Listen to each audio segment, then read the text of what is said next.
Hey guys, it's Kendra. And this is Jessica. And you're listening to Lucid Lab. So we're one day before Valentine's Day. It's not a big holiday for me, except for I give my kids some candy and I tell Drew that I love him, I guess. I'm not even going to be in town for Valentine's Day. I'm actually out. But it's a holiday, so we'll talk about it, I guess, on here. Happy Valentine's Day to everyone. And happy birthday to my little sister, Lydia. Happy birthday. She's a big fan of the show. She is. Our biggest, maybe. Yes, maybe. She comments a lot, and we appreciate it. And it's also going to be her daughter's birthday this month as well. So happy birthday to my sweet niece, Malaya. Happy birthday.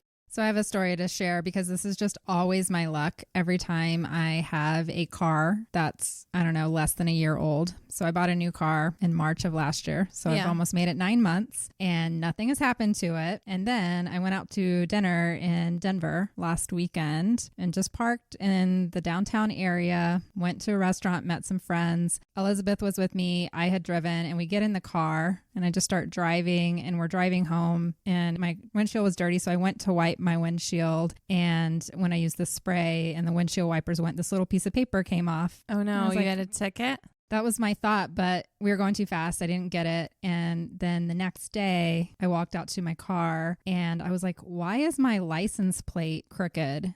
And I looked down and somebody had like fucking rammed the back of my car. Like my whole bumper is completely busted. Who left you a number?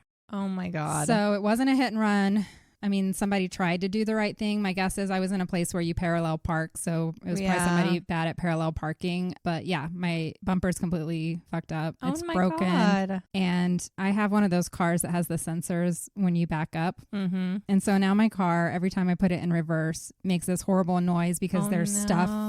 It probably broke a sensor or I don't know. I just noticed it right now when I came over to your house again. And it's, oh no, it's just so frustrating because this is the second time I've had this exact thing happen. I got a hit and run in downtown Denver with my other car right after I got it like 5 years ago.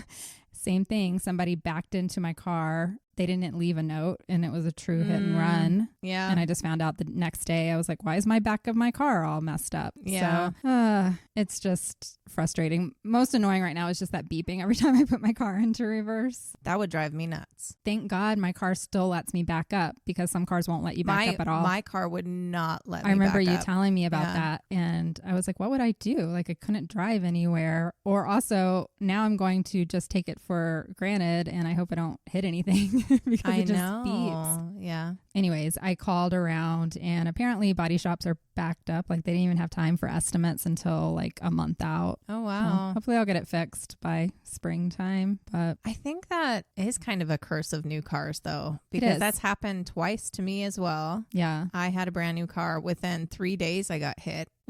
Not my fault. Yeah. This guy was not paying attention. Everybody was stopped at a red light and he's like, oh, I don't see any of the cars in front of me. And he tried to stop and he hit me at like 30 miles an hour. Thankfully, I swerved out of the way and I didn't hit the person in front of me. And then my mom was driving my car one day, the one I have now, when I got it brand new. And this teenager just, instead of the brake, she hit the gas pedal. Yep. She said, just, you know, it's one of those things. It's like the curse of a new car. When you have it, you just know something is going to happen at some point. It's funny you say that because I was the 16-year-old kid. My mom let me drive her brand new minivan. I think it was like 2 months old and it was parked behind my car. And she's like, I was going to get something at the store. She's like, just take the van. It'll be fine. And somebody hit me and it was not my fault. Yeah. And I had my brother's girlfriend with me. So I had a witness. And this man, he was probably, I hate to say this, but he was probably too old to be driving. He was like a very old gentleman, probably in his 80s. And he pulled out in front of me and didn't have time. Like he just couldn't judge the distance. Yeah. And I wasn't experienced enough of a driver to swerve or anything. So I hit him and it wasn't my fault, thank God, but it was my mom's brand new van they had just gotten. So, and it's like once you damage one part of the car, it's like ruined. It's never the same. Yeah. Yeah. It's like our bodies. Once True. something starts to go wrong and the rest goes wrong, just falls apart. Yeah. My body sucks right now. And you'll find out why here in a second, because this case just consumed my life. Yeah. I have not slept. I'm going on maybe 6 hours over the last few days. Yeah. And I keep passing out in the middle of the day to like try and make up for it, but it's not working because my mind won't shut the fuck up. That's why you just need to get it out so today. We need to get it out today Yes. so I can move on. So yeah, I guess we'll just get straight into it. Today I'm covering the murder of Laci Peterson and her unborn son, Connor. They died in December of 2002. Scott Peterson, the husband of Laci and father to Connor, was convicted of their murders. Mm-hmm.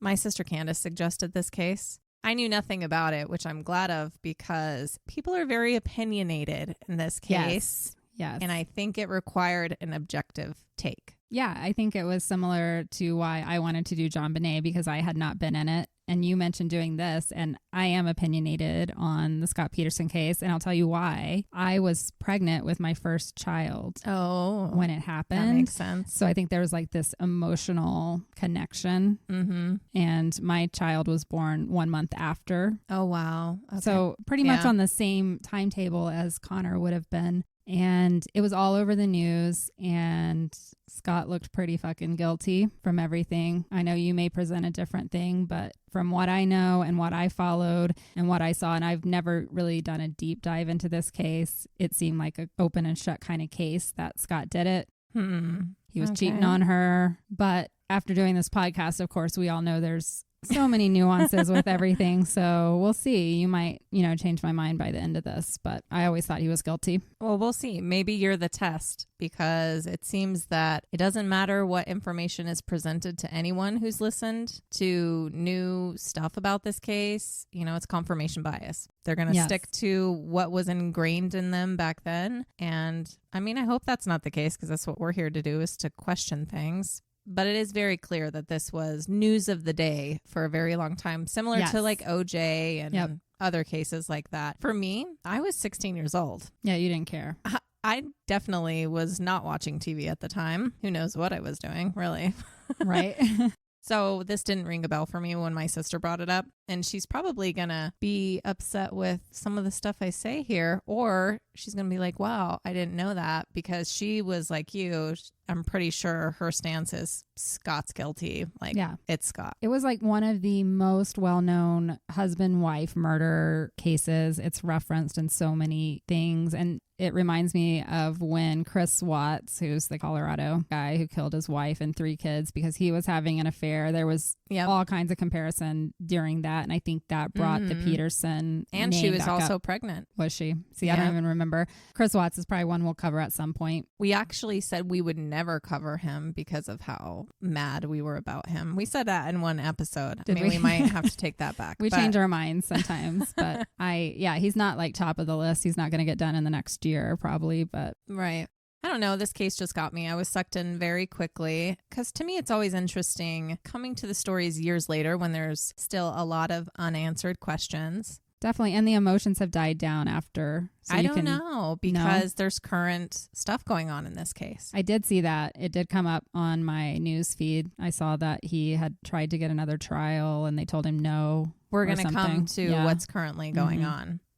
But I feel like there is a much bigger picture now than we could have ever had back then. And I believe that some of that was intentional at the time. Yeah. So I think this story certainly shows the flaws of our justice system. I feel like we always uncover something. Yep. Shoddy police work, crooked police work. As we've pointed out many times on this podcast, cops, detectives, and prosecutors not doing their job. There are a lot of holes, leads not followed, too many opinions, lives lost, lives at risk, gossip, media manipulation all over the place. I went down this road thinking, okay, they got the guy. So really, I'm just giving the details. And I was just so wrong. This really is an opinion piece. Okay. And really, it's more of a case where I don't think enough was done to prove something, but I'm not against her husband still being the guy. Okay. I'll just say that right off the bat. It's just a controversial case that I'm sure is going to bring people out of the woodworks because I'm sure now, just as it was back then, regardless of everything I am going to say in this episode, your decision may be set in stone and you will not be willing to budge on it.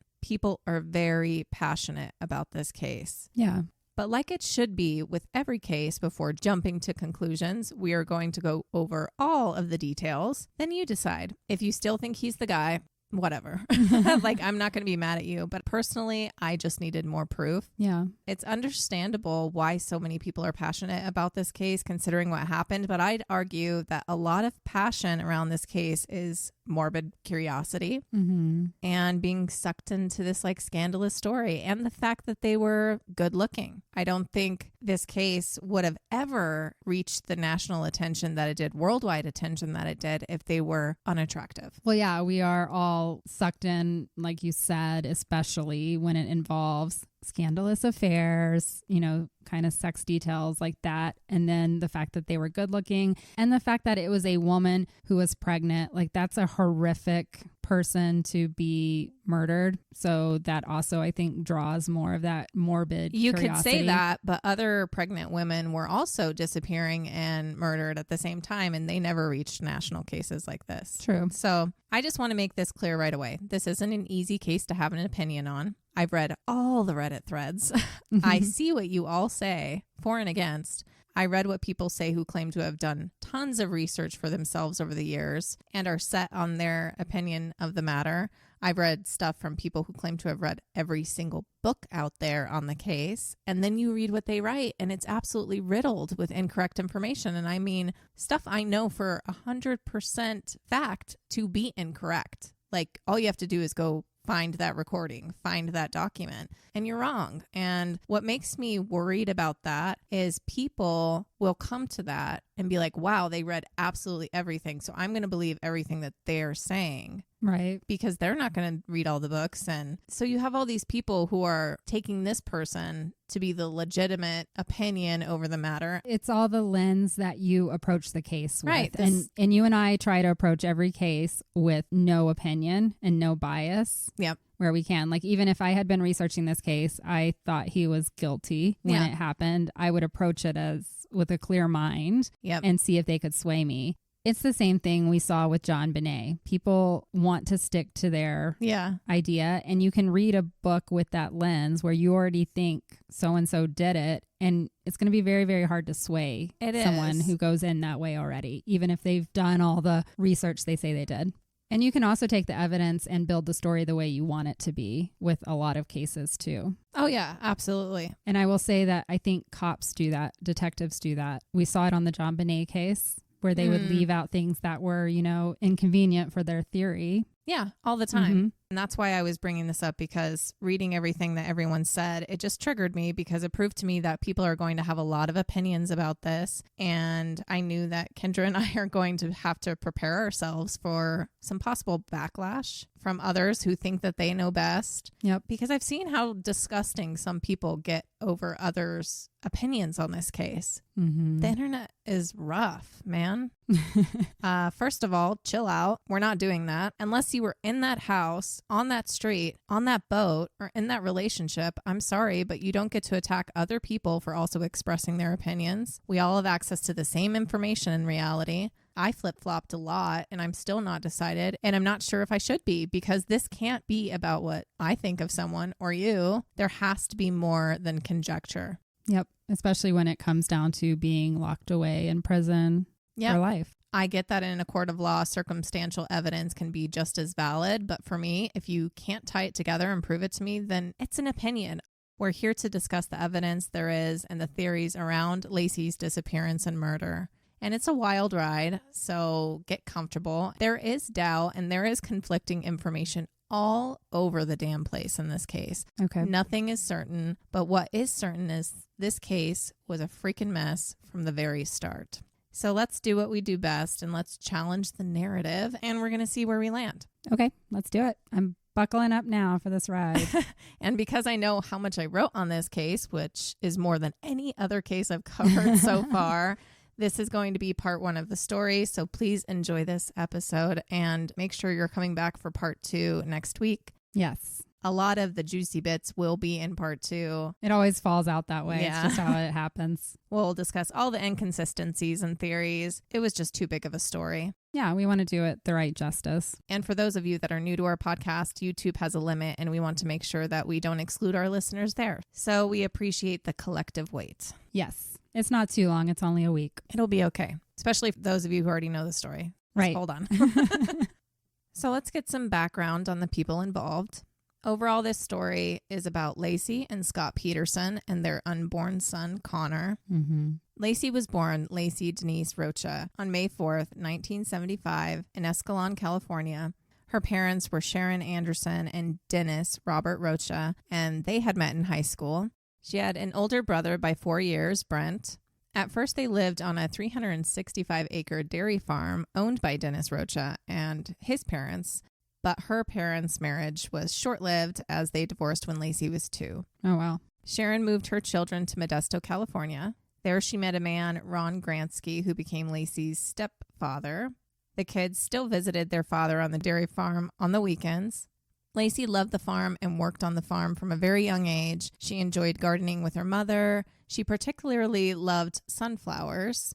Laci was a cheerleader in middle school and high school. She was very popular, bubbly, and loved interacting with others. She was always ready to start a conversation. She graduated from Thomas Down High School in Modesto and went on to receive her bachelor's in ornamental horticulture from the California Polytechnic State University. That's an interesting major. I think it just falls in line with what she was doing her whole life already. Yeah. Scott was born Scott Lee Peterson on October 24th, 1972 in San Diego, California. His father, Lee Arthur Peterson, owned a crate packaging company, and his mother, Jacqueline Helen, she went by Jackie, owned a little boutique in La Jolla called The Put On. Oh, cute. I love La Jolla. Yeah. Lots of little shopping places. I could see that. It was a big family. Jackie and Lee had a total of 6 children from previous relationships, and Scott was the last and their only child together. I don't know if this is part of the 6. I do know that Jackie had given up 2 kids for adoption in the very beginning. Okay. Which was like she had them young, or? I think so. Yeah. Because they came back into Jackie's life and, met their siblings. Okay. Later on. After they had grown up, probably. It was actually just within a couple of years after Scott meets Laci. Okay. The family loved to fish and play golf. Scott was a good student and became an avid golfer at a very young age. He loved it so much. He dreamed of becoming a professional golfer. When he was young, they would go places and he would have a little golf club, one that his dad kind of created for him. Like he cut off part of it so it was his size. And he had a fishing rod because they would go golfing at this country club and there was a little river that ran through it. So when he was bored, he would go fish. Yeah. So fishing has always been in Scott's life. And that's been something that people say, oh, he just started this. No, he just bought the boat. Yeah. He's done this forever. He went to the University of San Diego High School, where he was teammates with now pro golfer Phil Mickelson. Oh, okay. But Scott was really good. He was one of the top junior golfers in San Diego at the time. Okay. He went to Arizona State University on a partial scholarship for golf. Interestingly, this is also where Mickelson went. Okay. They were a couple years apart, but Scott didn't feel that he was as good as Mickelson and others, but he kept his dream up until he was kicked off the team. Another young golfer, now pro golfer, Christian Couch, was visiting Arizona State on a recruiting trip, and Scott took him out drinking. I was about to say, did he drink too much? That's so funny. Okay. Obviously, he wasn't of age yet. Chris's father found out and complained to the coach, and that got Scott kicked off the team. Oh, man. So he could have been a professional golfer. Who knows? I don't know. Could have been scouted. He would have been kind of lower on the totem pole, I think. But it seems a little drastic if you're asking me. Ruin a kid's shot in life because they went out drinking. It seems really ridiculous to me. Yeah, they're really strict with the athletes in college. I know. I get it. Yeah. They don't get one chance. Yeah, nope. One strike, you're out. I don't know. Maybe everything would have turned out different. This would have never happened. Maybe. Here's that butterfly effect. True. From there, Scott transferred to another college, but ultimately ended up at California Polytechnic State University and majored in agricultural business. He was an ideal student. Even one of his professors said, I wouldn't mind having a class full of Scott Petersons. Okay. Just something to speak to Scott. Like from everything that I gathered, he was a really good kid. He was a quiet kid. I mean, he had a lot going for him, but people back then even described him as just being, he wasn't hot-headed. He wasn't emotional about things. He wasn't like off the walls. He was just always kind of chill, I guess. Okay. So how did they meet? Well, they both went to the same school and were studying sort of in the same field, which I found interesting. But they didn't meet there. Scott was working at a restaurant called the Pacific Cafe in Morro Bay, and Laci would go there from time to time because she had a friend that also worked there. Mm-hmm. She met him there and she liked him, and she was the one to make the first move. She gave him her phone number. Okay. A little bit later, he called her. This was in 1994. They began dating. Their first date was a deep sea fishing trip. Interesting. And she got really sick on it. Yeah, that's a crazy first date to like go out on a boat for hours. Yeah, I don't think I could handle that. Or like, what if you don't like the conversation? You're stuck on a boat with this guy. Yeah. I wonder if they went alone or if it was like part of something. It was probably a tour. Yeah. Early on, Laci was convinced that Scott was the man that she was going to marry, and she even told her mother that. Scott still had a dream of becoming a professional golfer. Like, he didn't just let it go. Yeah. But he did put that aside to focus on his business career. And eventually he did let that dream go once Laci and he got more serious. Mm-hmm. They dated for 2 years before moving in together. He proposed, and after Laci graduated in 1997, they married at Sycamore Mineral Springs Resort. Scott was still finishing up his senior year, so Laci got a job nearby in Prunedale. Scott graduated, and the two decided to actually open a little sports burger bar in San Luis Obispo called The Shack. Okay. A little side note here. I've been to this little town. Have you ever been there? Mm-mm. Oh, I love it. It's kind of a core memory for me. This is from my adulthood. I took a little road trip through California when my daughter was young, I think like 3 years old. And we were hopping from town to town using an app to randomly choose where we were going to stay that night. Yeah. And so we ended up at this motel, and the pool was right off of our first floor room. And so it was just like this little magical few days there. Yeah. And you could see that like the hills like rolling off in the distance. And they had this swinging lounge chair right by the pool. So we would just be on this swinging couch for like 2 hours. Nice. I really liked it. Anyway, I fell in love with it. But that's where they were. Okay. And this little restaurant did really well, actually. And they ended up selling it after 2 to 3 years and moved to Modesto, where Laci's family was. Okay. At first, they were still living the young life and weren't ready for kids. But after being around family more and other babies, they decided to start trying. Mm-hmm. In October of 2000, they bought a 3-bedroom, 2-bath bungalow on Covina Avenue. It was an upscale neighborhood near East Loma Park. On the other side of that, not so upscale, and crime was very frequent. Okay. Laci was working part-time as a substitute teacher, and Scott was working for a subsidiary of a European fertilizer company, Trade Corp USA. Okay. Together, they brought in a decent amount of money for that time, I'd say. Laci really took on being a housewife. She really loved it from what her family says. So, I mean, she's not here. She can't say for herself, but she loved to cook and she did like to entertain. She loved Martha Stewart, gardening and walking their dog. She did love a simpler life, it seemed like. She was content. Okay. In 2002, they found out that Laci was pregnant and was due February 10th, 2003. Although there's arguments that her doctors later changed that to the 16th or something. Okay. Not sure. After finding out that the baby was going to be a boy, they planned to give him the name Connor.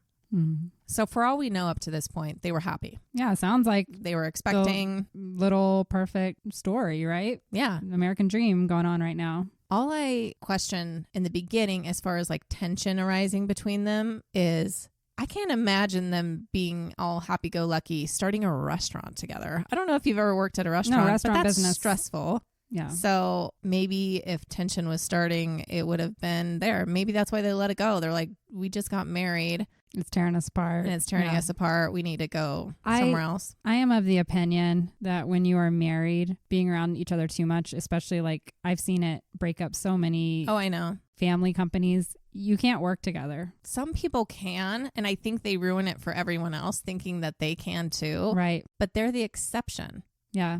And even where I work, like I work at a company where a lot of people started like right out of college and many of them got married or dated. And it's a weird situation when you are married and work at the same place because work never stops. You end up taking it home with you, Yeah. or talking about it way too much. And yeah, I don't know. Even marriage counselors would say, don't do it because I don't think it sets you up for success. No, I won't say that it can't work. It's just, I think you would have to work really hard at it for it to work.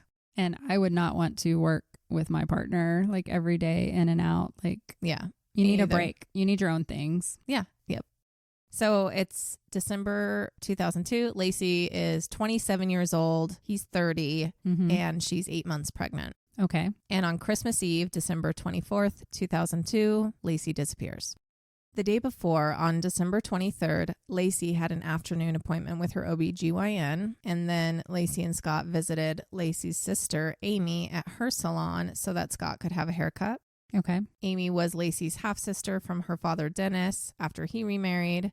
This haircut was a monthly occurrence. They got there at 5:45 p.m. Scott was planning to play golf the next day, and Amy had this fruit basket that she needed to have picked up. And when Scott learned of the location, he did offer to pick it up for her because it was near the golf course.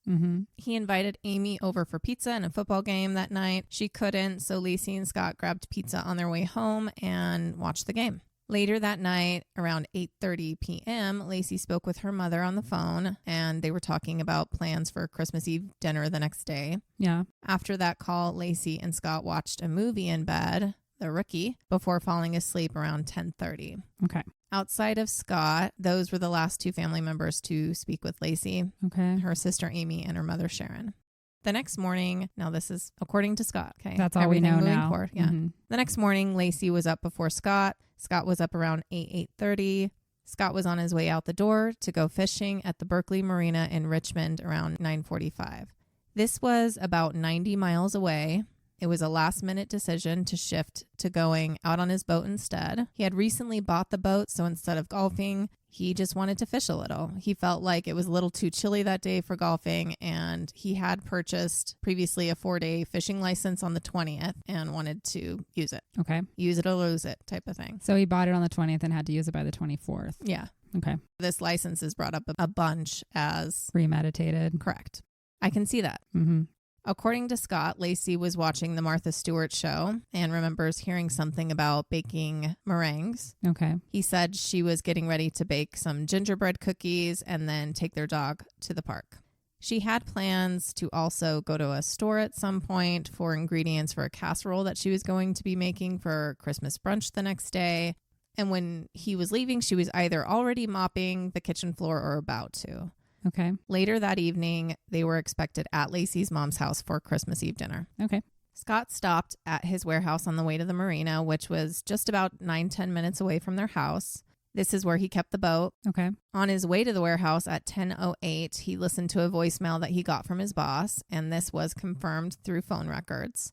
At the warehouse, he did a couple of things there, including looking up how to assemble a woodworking tool that had shown up to the shop recently and sending an email to his boss. Okay. Records also show that he was on the computer from 10:30 to 10:56 in the morning. He doesn't leave for about another 20 minutes. People have argued that he was doing something nefarious during those 20 minutes. But when the warehouse later was searched, that tool was assembled. So he was just working on that. So yeah, I assume that's what he's doing. He just looked it up. It makes sense that you immediately then go put it together. A little side note here, just because this is happening, I guess, simultaneously. At some point that morning, their dog was found wandering outside the home with his leash dragging and was put in the backyard by their neighbor. And we're going to come back to that a lot. Oh, okay. So then he leaves and drives roughly an hour and a half to the marina. He gets a ticket from the marina at 12:54 p.m.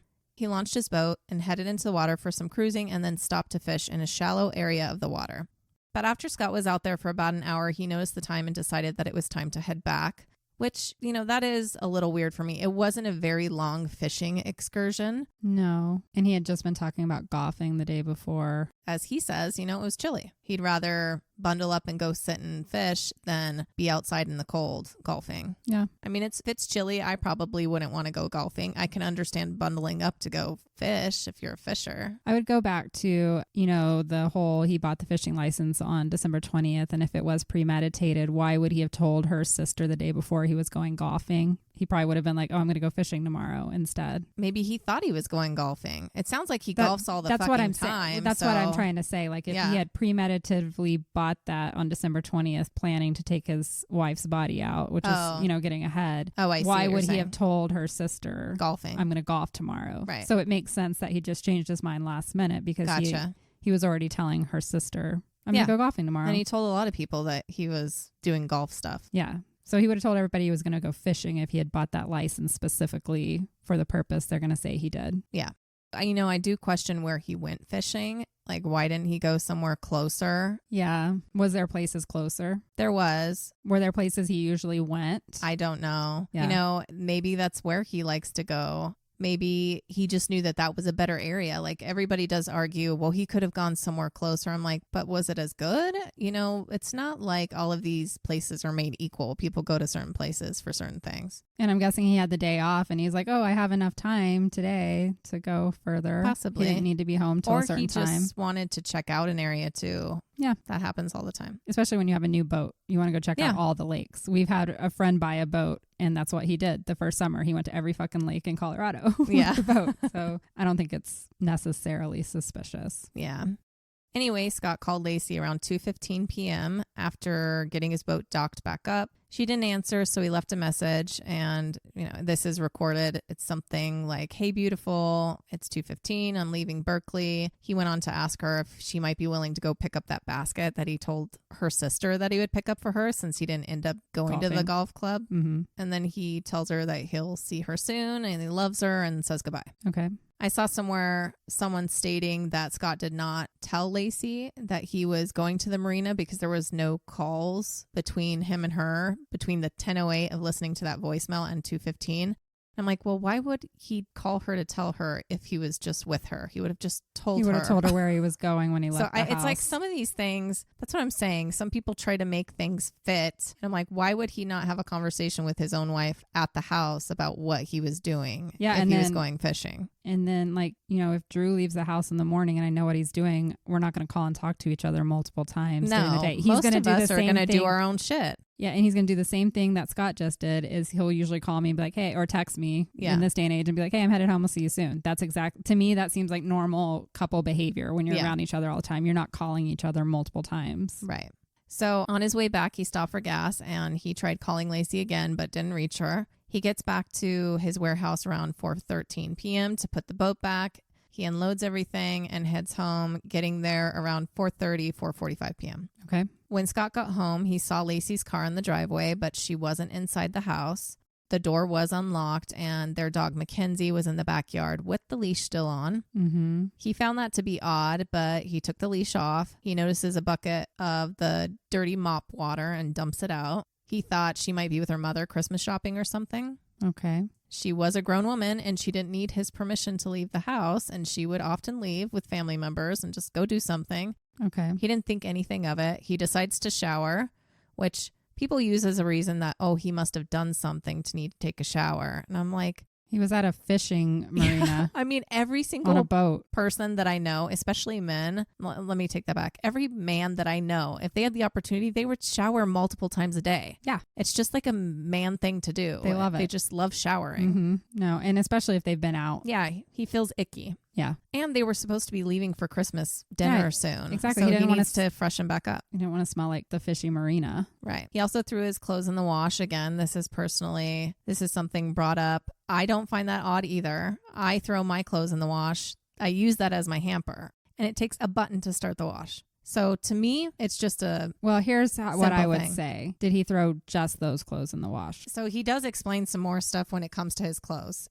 He said it's a habit of his. He does wash his clothes separately from hers, and he does wash them often because he works with fertilizer and a lot of things that are bad for pregnant women, and he doesn't want to bring home any of that stuff around her. So it's kind of like when my brother used to work outside of the house during COVID, his wife would immediately take off all of his clothes and throw it in the wash. He just said he did it all the time. So they were not worried about, efficiency. Like, I only wash when I have a full load of clothes, for instance. That's why I'm asking. I think it would be suspicious if you just threw that one outfit in and washed it by itself. Yeah, but to me, it doesn't take more than a second to push a button and start a load. Yeah. I don't know. It's an argument, but we've seen this in a lot of cases. And just because you wash your clothes does not make you guilty of murder. Yeah, maybe and that's where we keep going. Yeah. Is, oh, wow, he did this crazy thing. And I'm like, it's not that crazy. If any of us were accused of doing something and they came and looked at our every bit of behavior throughout the day, we all look fucking guilty of something, and you can make anything fit whatever you want it to be. So I'm just saying the clothing thing, I don't think that's odd. Okay. He was fishing. Yeah, it could have smelled like fish. That's what I'm thinking. Could have smelled. Yeah. He's just getting ready. And maybe she didn't like the smell of fish anymore. I was about to say, she's pregnant and smells bother her. So yeah, that's true. Possible too. So anyway, he gets out of the shower, and this isn't that much longer. At 5:17 p.m., he calls Laci's mom to see if Laci's with her. Mm-hmm. Sharon said that Laci was not with them. So Scott left, and he checked with a couple of his neighbors and friends to see if they had seen Laci. They didn't. Scott called Sharon back to let her know at 5:32 p.m. And at 5:45, Ron, Laci's stepdad, called the police and reported her missing. Okay. So everything happened pretty quickly within that less than 20-minute period. And everybody's like, well, why did Laci's dad call? Well, because who cares? It's someone from the family. They're all looking for her. Because Scott was probably walking around the neighborhood at that time, maybe. Who knows? It is kind of weird to immediately call the cops. Yeah. But knowing that she wasn't with her family, which I'm assuming that's just what she normally did. Like her mom and her would hang out or they'd go and do something. It's Christmas Eve. That's true. Yeah. Where else are you going to be? Everybody's, And her car's there. Yeah. But I'm just saying his immediate reaction is not to be like, oh, Laci's missing when he gets home and her car's home. Nobody would jump to that immediately. You don't think worst case. You just go, oh, there's a rational explanation for why she's not here. She's out with her parents. You call people who know her or whatever and see if she's with them. But soon her disappearance became immediate national news. Okay. She was pregnant. Very, very pregnant. The Modesto police detectives that arrived at the Peterson home responding to the missing person call included Alan Brocchini and John Bueller. They were the lead investigators. They found Laci's keys, wallet, and sunglasses in her purse in a closet. Scott told them about his day, and immediately he was kind of their main man, their main suspect. Always is. Yeah. One thing for sure did not help. There was a phone book out, and it was open to a page where there was an ad for a criminal defense attorney. Obviously, that's not all that was on the pages, but it was there. That's weird. Yeah. Yeah. The mop being out, which he kind of already explained that. There was a rug bunched up by the back door, ranch dressing out with a pizza box on the counter, and Laci's curling iron was out on the counter. All of these things sound like a normal household to me. Yeah. It really does. There's nothing. Like, I leave pizza boxes out sometimes on the counter for a few days. I eat it with ranch dressing. If there's not that much left in it, or I'm crazy and I lost my mind, I forget to put shit back sometimes. And dudes don't give a shit about helping out sometimes. No. They won't pick up after you. The rug bunched up by the back door. First of all, I found it funny because it was the cop who was like, oh, it seemed like he was dragging something heavy. And I'm like, why would it be up against the door then? That doesn't make any sense. Immediately, what my brain thought of, and you can't tell if something's been dragged on a rug unless there's blood or something that you can see. But immediately what I thought of is their dog, because dogs get excited. And our rug is all over the fucking Yeah, that's house. what I'm saying. Every time my dog wanted to go outside, she would run to the back door and I'd have to move the rug every time because she would bunch it up against the back door being crazy. That's what I thought of.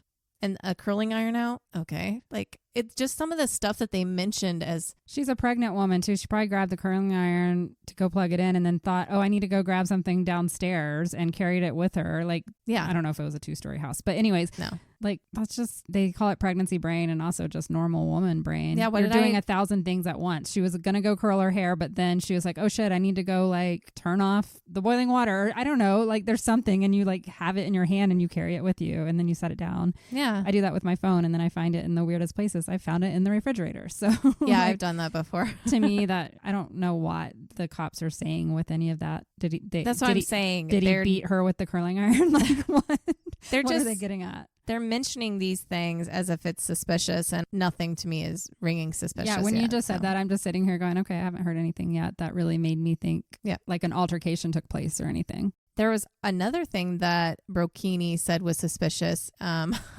I'm laughing already, but he said that on their bed, he said it looked like a 5-foot long body had been wrapped up and put there, like an impression on the bed. And I saw this photo. Okay. They have one of those big, chunky, white down comforters. Okay. That's just lumpy and bumpy all over the place. Those things never look good. You're not going to have a clean looking bed if you have one of those types of comforters. It does not look like that at all. It just looks lumpy and bumpy. And I'm like, why are you phrasing it in the term of wrapped up body? I'm like, how can you tell that a 5-foot burrito was on that bed? You can't. Like, it's not. It doesn't look like that. Or the dog jumped up on it and made it messy at some point. But it definitely doesn't look like some very clean formed thing was laying there for a long time. It or doesn't. Lacey finished mopping and went upstairs and laid down for a second because she was fucking tired as a pregnant woman, and it left a weird impression. I just think it's so weird that it looks like there was a body wrapped up there. I'm like, use different words. Can you please show me what that was supposed to look like? I mean, I can picture what it would look like, but it didn't look like anything. To jump it to just that looked conclusion. like it looked like a bed. Yeah, that's a quick conclusion to jump to. What kind of dog did they have? Was it a bigger dog or a smaller dog? It was a golden retriever. Oh, yeah. So definitely the rug makes sense. Yeah. I have a German Shepherd, and like I said, rugs are all over the place. And those dogs are golden retrievers. Yeah, basically. They have a lot of energy. Yep. And I'm going to say this right now. When it comes to Detective Brocchini, I don't really believe a thing this dude says. He admits that Scott was kind of his focus from the get-go, and he is found later during the trial to have lied on several things. So a lot of this character stuff in the beginning and what he saw is just based on what he already Brocchini has written down or said. And so I take all of that with a grain of salt. And so some of it I'm not even going to present here because I don't believe the guy. I just don't. And it's just stupid stuff. Like there's no recorded evidence that this is what's said. And he's been proven to be a liar, intentionally remove important information. Like he did bad stuff with this. So I'm bringing that up because I don't know. This isn't recorded. Okay.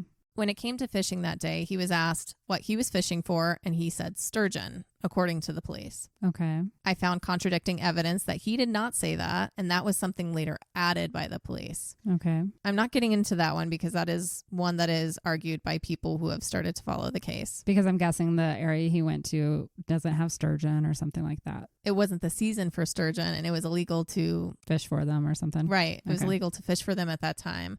And to me, it's just a way to frame, oh, well, he was out there doing something else. It wasn't for that. So he has to be lying.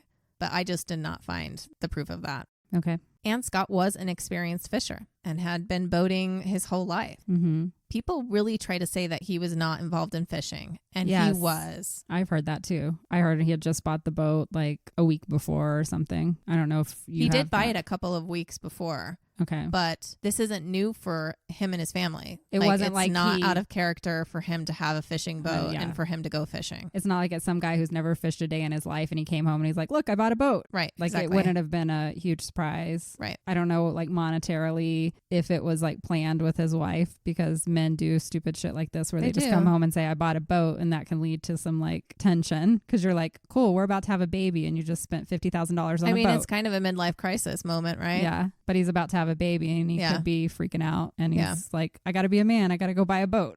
Maybe he thought it was his last chance to have a boat, so he bought a boat because he's like, she's not gonna let me do this after. Right.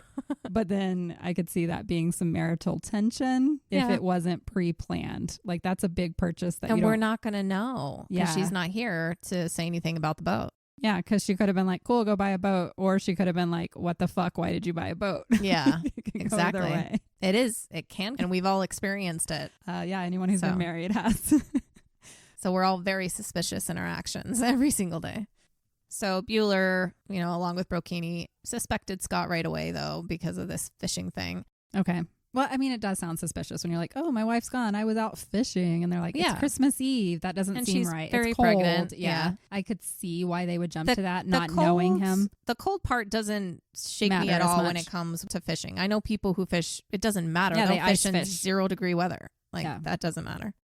So Bueller says, I suspected Scott when I first met him. Didn't mean he did it, but I was a little bit thrown off by his calm, cool demeanor and his lack of questioning. He wasn't, will you call me back? Can I have one of your cars? What are you guys doing now? And he described Scott's behavior as a strange combination of polite and arrogant, disaffectedly distant, and impatiently irritable. He just didn't seem like a man who was crushed or even greatly disturbed by his wife's disappearance and possible death. So we're going to talk about Scott's behavior a lot throughout this. Okay. In fact, one of the biggest reasons why the American public became so involved in the outcome of this case and presumed him guilty is because of how he acted. His demeanor. And just what he looked like. I was about to say, my caveat is we all process things differently. Correct. Yep. And some of us stay calm and cool, and they're like secretly freaking out inside. Yeah. And they don't let the world see that. Yep. I get really annoyed with the way that the police or the public does this every time there's some kind of murder or anything. They're like, that parent's not grieving enough, that husband doesn't look sad enough, that I'm not going to automatically say someone's suspicious because of that. So that's all I wanted to say. Yeah. But they sure use it. Yeah. And it was Christmas time. We're kind of getting into this 24-hour news stuff going on, and there was a lull in the news. And when they learned of Laci's disappearance, it became the focus for everyone. Yeah, it's exciting.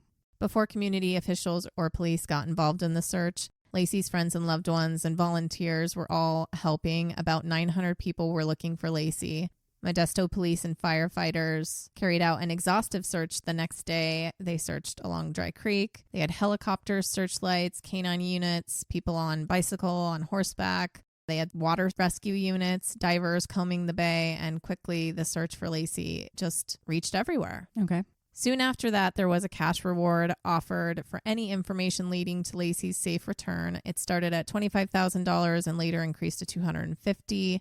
Volunteers increased to over 1,500 people to help circulate information and developments in hopes of finding her. So it became just a very huge thing, especially in Modesto and in California. Yeah. By the 26th, Covina Street was lined with news vans. People parked outside of the home and residents were crowding everywhere. Mm-hmm. And every time Scott was filmed or photographed, he came off emotionless. And they made sure to grab that and send that to the media. Yeah. I don't know how I would react if cameras were shoved in my face all the time. I would probably have resting bitch face. I would probably be numb. Yeah. If my daughter went missing and I'm in this situation, for me personally, my brain would be like, I don't have time to cry right now. Yeah. My brain is thinking of what's going to happen. And then if you can't even walk out to your car or something, I think it would be very disorienting and very weird for you to have to try and figure that out. Yeah, I just don't think you're not going to be crying 24/7 because when someone is missing, if you're a logical type brain, you're just like thinking about next steps all the time. And I would be lost in my thoughts. And if somebody put a camera in my face, that would be what I would look like. And it wouldn't, come across like the grieving mother or wife. Yeah. For that reason. I think so. Once again, everybody does it different. Yeah. Yeah. I'm not going to like crucify this guy because he's not covered in tears 24/7. I know, but people did, and they still do. Yeah. Despite the police department's interest in Scott as a suspect and question after question from the media, during this initial period, Scott's in-laws did defend him and did not think that he was involved. Okay. As police continued to investigate, they grew more suspicious of Scott, although I'm sure even in the beginning, you can't help but wonder because, the majority of violence against women are from their partners. Yeah. And you just have to question that. But it's an entirely different thing if you're not pursuing other avenues to make sure. And we're going to come to that. So here enters Amber Fry. Amber Fry was romantically involved with Scott. She contacted the police on December 30th, 2002. Laci's family would not find out about Amber until almost a month later. Amber didn't really watch TV herself, and so she didn't know that this was happening until, it had already been a few days. At the time, Amber had just graduated from massage school, and she was a single mother to a toddler, a girl named Ayana. Okay. She lived in Fresno, California. So a little bit about how they met. So a friend of Amber's had met Scott and thought Scott would be perfect for Amber. Okay. He told her he was single. Ugh. And they met up for a pretty big first date on November 20th, 2002. Okay. So their affair hadn't been going on a long time. So right before Thanksgiving. This is like a month later. Okay. They had seen each other 4 times. Okay. But it was serious quickly enough. It's like a Fast and Furious kind of thing. Yeah. Love bombing. Yep, exactly. On their first date, he treated her to strawberries and champagne before having dinner at a Japanese restaurant. And then they went next door, did some karaoke, and ended up at a hotel. Okay. She really liked him, and he seemed to really like her. They talked on the phone a lot. They had several photos together, even went to a Christmas party with her. But before he did, he told her that he had some information for her. He was actually approached by the girl that introduced him to Amber, and she found out that he was married. Okay. And confronted him, and he said, no, let me tell Amber. So he goes to tell Amber, and instead of saying, hey, I'm married, he goes, I was married. I lost my wife. This was on December 9th. Oh, I remember this now. Yeah. He said she was dead. He didn't say she was dead. He just said, I lost her. He never used the word dead. He has only ever said he lost his wife. But that implies... Exactly. He leaves things very vague. Because he's probably a serial cheater or something. Like I'm guessing... most definitely, I think he's a serial cheater. I'm going to say this is not his first time picking up a woman probably while he's married. So he's got He's got his story down. I kind of have an opinion over the Amber Fry relationship, and it's not that hard to think up. I mean, we've all been in relationships, so yeah, we'll talk about her more, but he did say that he had lost his wife, and this was going to be his first Christmas without her. Okay. But it is something to mention because Amber had asked him to be part of like Christmas festivities and other things, and he came up with lies to get out of that. So it's not like he had been planning to do stuff with her actually on or around Christmas. Because he couldn't. Well, he couldn't, yeah. He had a wife and a baby at home, or almost baby. And people see that as premeditative to say he lost his wife. Well, their first date was on the 20th of November, so it hadn't been that long. Yeah. So for him to be I just don't see... To jump to the conclusion that I have to go kill my wife for this girl that I just met. After 19 days? Yeah. That seems a little bit much. And I will argue that he seemed, I don't know, kind of over Amber already. Like he had his fun. Yeah. But I think with Laci disappearing, it complicated things more. Yeah, for all we know. I think maybe she came on a little bit too strong. That's what I understood from some of this stuff. And we're going to go into it. But I think she kind of pushed her child on him quickly. And I don't think he liked that. But when everything changed, maybe she became the only one that he could kind of lean on. And so, these men, they need somebody. Use whatever they can have, and maybe he wouldn't have kept it up with her if this didn't happen, I'll argue. Okay. But anyway, because of this, with the police finding out that he told Amber this on the 9th of December, they took that as indication that Scott had premeditated the murder. They convinced Amber to start recording the calls. Okay. So every call between them was recorded for the next few weeks, and there were over 30 hours of conversations. Starting on December 30th when she called in? Correct. Okay. So Laci's missing. All of this was recorded after. He is carrying on talking to her while his wife and unborn child are gone. And he never mentions the fact that they're missing, right? Or anything. He keeps up the ruse for weeks with her. Later. He does tell her later. Okay. We're going to come to their conversations when I come back to her during the trial. But during this time, he pretended to go on a trip to Europe over New Year's, and that he would call her. And, there's this whole thing like, hey, I'm in Paris at the Eiffel Tower, and hey, I'm doing this. And she knew that he was in Modesto at the time that they were having these phone conversations, but she played along. Correct. So they're still searching for her. Unfortunately, the community search for her turned up nothing. They were certain that they would find her in the water, but didn't. Thousands of leads came in, but many were not followed up on. Okay. Which we're going to come back to. But the police needed to move the needle. Yep. They got to look like they're doing something. Yeah. On January 15th, 2003, police told Laci's family about Scott's affair with Amber. They were kind of forced to do that because National Enquirer got a hold of something and they let them know, hey, we're going to, so you might as well tell the family. Yeah. Laci's brother Brent called Scott and confronted him about this the next day, and Scott, admitted to it. I'm not sure if he mentioned it to Brent or the police later on, but he claims that Laci was aware of the affair. Okay, and he does say this in interviews. He had told Laci earlier that month, and that they decided it wasn't a reason to end the marriage. She wasn't happy, but they weren't done. But after his family seeing these photos of Amber and him together, that's when Laci's family stopped supporting him. Okay.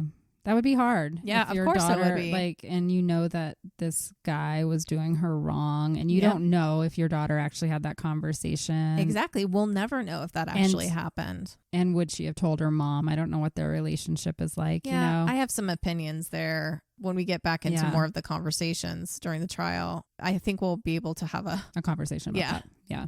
But it wasn't until January 24th that Scott became a clear suspect in Laci's disappearance. The police had leaked that there was going to be a press conference with new developments in this case, and that was Amber. She appeared on television, nervous as could be, to tell the world that she had been in a relationship with Scott, but that she did not know that he was married. Okay. And from that moment on, Scott was number one. Hated man in America, probably. Yep. There was even, I don't know exactly at what point, but that was on a cover of a magazine. Most hated man in America. I remember it.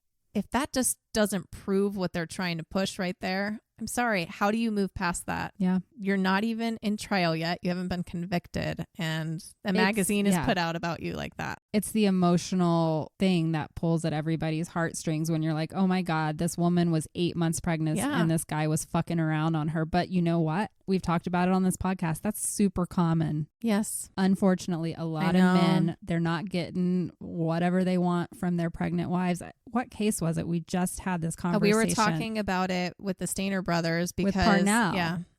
Fucking around on his wife while she was pregnant. Yeah, well, he did. But he was doing really it with little boys. Bad things. But yes, he said it was because his wife was pregnant that made him go do that. And we had a whole conversation. Yeah. Anyway, so that's why he became hated, and then she went missing and all of that. But yeah, exactly. Like nothing had been out there to definitively say there is nothing. He killed her. Yeah. And we're going to go over all of the supposed evidence, everything that's been said. So at this point, Scott, he and his family had already experienced the frenzy of the media and hate before this Amber news because they were questioning his demeanor in every photo. Right. Nancy Grace was already all over it. He was the guy. That was it. It was the topic of discussion for every major news station. Nancy Grace is never right. I feel like she's just this obnoxious blowhard that like just comes out with no evidence always. She never has actual facts. She just is all emotion. All emotion and hate. Like once she decides she hates someone, then she's just going to go after them. Yeah. You know, she wasn't the only one. She was the biggest one, I would say, but they were all acting as prosecutors. They weren't acting as journalists sorting out facts. Right. There was no innocent until proven guilty with this. As one person said on this documentary that I was watching, it was a really good documentary too. I can't remember the name of it at the moment. But they said, you know, right off the bat, they were spoiling everyone's information base. Exactly, because then it's hard to turn around and say, oh, no, just kidding. Yep. And it never stopped because it's big money. It was drama. Any mention of Scott and Laci increased their audience size. Yeah. This had nothing to do with actually caring about what happened to Laci and if Scott was actually the guy. Yeah. It's really gross how the media does that. It is gross. With so many cases. Yeah, they made a shit ton of money on this and they just had to be the one that said something next. And it didn't matter what information it was, whether it was correct or not. Right. It was something to say and they needed to say it first. And as I was saying, and it's the new thing that nobody else has known yet. Breaking news, blah, blah, blah. Right. Yeah. So you can imagine that Scott did not want to be at his house, did not want to have to deal with people sleeping out on his front lawn and taking a picture of him every 2 seconds. So with the intensity of everything, Scott's family asked him to, you know, come down to San Diego, stay with them, or at least be in the area to get away from it all. Right. So he went down there. That totally makes sense. I would want to get out of like the firestorm of people. Like you can't do anything. You are trapped in your house. Of course you want to get away from that, whether you're guilty or innocent. Either way, you want to get away from that. Yeah. I would want to go be with my family. Yeah. You need your support system. Exactly. He had nobody else. He was in a town with her family who is now not an ally to him. So it makes sense. And everyone there hates him. Yeah, I would get the fuck out too. I would probably also be worried for my safety. Yeah, true. You know, some people decide to take matters into their own hands and shoot you. And she was a pregnant woman, so you never know. So almost about 3 months later, on April 13th, 2003, a couple walking their dog along the San Francisco Bay shore in Richmond's Point Isabel Regional Shoreline Park came upon something that would surely haunt them for the rest of their lives. Oh. They found Connor. He was full term, intact, and in a marshy area of the bay. Wow. He was very soft but not decomposed. There was a portion of the umbilical cord still attached. Not much, though. It was about a 1/4 inch, but the end was ragged. Okay. Meaning it didn't appear to be cut. Okay. Some plastic was found nearby. I believe it was a Target bag. There was electrical tape folding over his left ear, taping it down to his face and like the back of his head. And there was twine found wrapped around his neck, right shoulder, and left arm. Wow. There was no evidence of animal activity on him. He did have a tear near his right shoulder that extended to the abdominal wall, and some of his intestines were exposed. Okay. We're going to come back to Connor's autopsy later because there's a lot to be said with him and a lot to question. There's evidence that maybe Connor didn't wash ashore at all and that he probably lived longer than the 24th. Yeah. And it's important, but a lot of the information surrounding that is widely ignored. So one day later, on the eastern rocky shoreline of the bay, about a mile away from Connor, a torso washed up on shore. Okay. It was heavily decomposed to the point that it might not have been recognized as human. Mm-hmm. It was later determined to be that of a recently pregnant woman, and it was confirmed to be Laci. But it took a minute to find out that it was Laci and Connor because with Laci, they didn't have her head. Okay. And her neck, half of her arms, most of her right leg, and half of her left leg were missing. So she was the trunk. Right. And that's a hard way to ID a body. And all of her organs were missing except her uterus. Okay. There was damage to 3 ribs, 2 broken and 1 frayed, and a puncture in one of her scapulas. One could only speculate the cause of death. Okay. None of the injuries could definitely be determined to have been before or after death either. Okay. Most assume she was strangled or smothered, but we can't know that because we do not have her head. Yeah. And it was never found. So due to her time in the water and not having what they needed, the exact date and time of death cannot be determined. Nobody knows. Nobody knows. Yeah. They sure make an assumption, but nobody actually knows. Right. The autopsies were performed by Dr. Brian Peterson. Just a coincidence. The police decided that Laci was dumped by Scott on his boat trip and that Laci had been killed on December 23rd. As a result, Connor as well, her body protected his body until over time in the water, and due to her body coming apart, eventually he was expelled and floated to shore. Okay. I'm just going to be quiet and let you keep setting the stage. I'm going to have a lot to say, I'm sure, around this later. And we're going to go through these details, so... In addition to their assumption that he floated to shore after being released from her body, they believed that the twine and tape were simply from being in the water and wrapped around him at some point. They believed this accounted for the lack of decomposition after nearly 4 months of them missing. We're going to have a lot to say about that. Yeah. Peterson initially stated that he believed it likely that Connor died in utero and was eventually freed from Laci's body, but also claimed that he could not determine whether he had been born alive. Okay. Again, we're going to come back to this. Yeah, and I'm sitting here going, where are the rest of her organs? Yeah. That's weird. We have something to say about that too. But this is what was pushed forward in court and as the reason for Connor's state and how he was found. And I don't know if we'll ever be able to actually know any of this, but there's a lot of experts that come forward about this kind of stuff. So that's where we'll discuss some of this.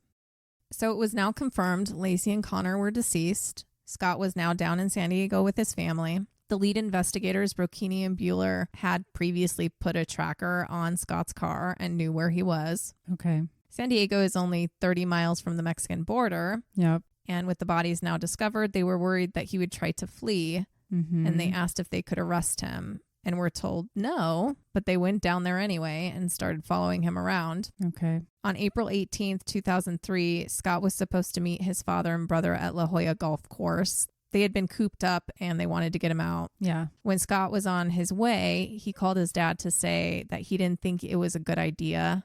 And this is recorded because they were tapping his phone calls at this point. And this is one of those things that people lied that he was going to go play golf. I'm like, it's recorded. Okay. So no, he was on his way to play golf. But he called his dad and he said that he didn't think it was a good idea, that someone could spot him and it would ruin the day for everyone else. So he's like, I probably shouldn't go. Okay. But then he called back again shortly after that to tell him that he thought he was being followed by several different cars. Which he probably was. And he was. He couldn't confirm it yet, so he drove around for almost an hour, almost a bit erratically, trying to lose whoever was following him. He didn't know that it was the detectives, though. He thought it was media. Okay. They weren't supposed to arrest him, but claimed due to his erratic driving that they were worried he would hurt someone and decided that they were going to arrest him anyway. Okay. At this point, Scott made the decision to drive to the golf course after all, and that's where they confronted him and arrested him. Okay. They searched his car as well. In the car, they found a lot of items that definitely made it seem like Scott was about to run. To Mexico. Right. That's the story, right? Right. But we're going to question this. Okay. First, Scott looked different now, and that was a big thing in the media. Mm-hmm. He had blonde hair and a beard. Yeah, but that's probably just to escape media attention. Yes, that is... I guess if you don't know anything about this case, I didn't say this before, he had dark brown hair. And he now had blonde hair. And his reason was to escape the media. He wanted to be able to just be outside without being attacked. Right. He was the most hated man in America. And of course, media just ran with this. Yeah. But he had met with detectives a couple of times with blonde hair, with his beard. There's even a photo of him meeting one of the detectives. So they knew what he looked like. He wasn't trying to get away from police, just media. It was media. Okay. But he also had $15,000 of cash in his car. Yeah. He had camping gear, Viagra tablets. That's interesting.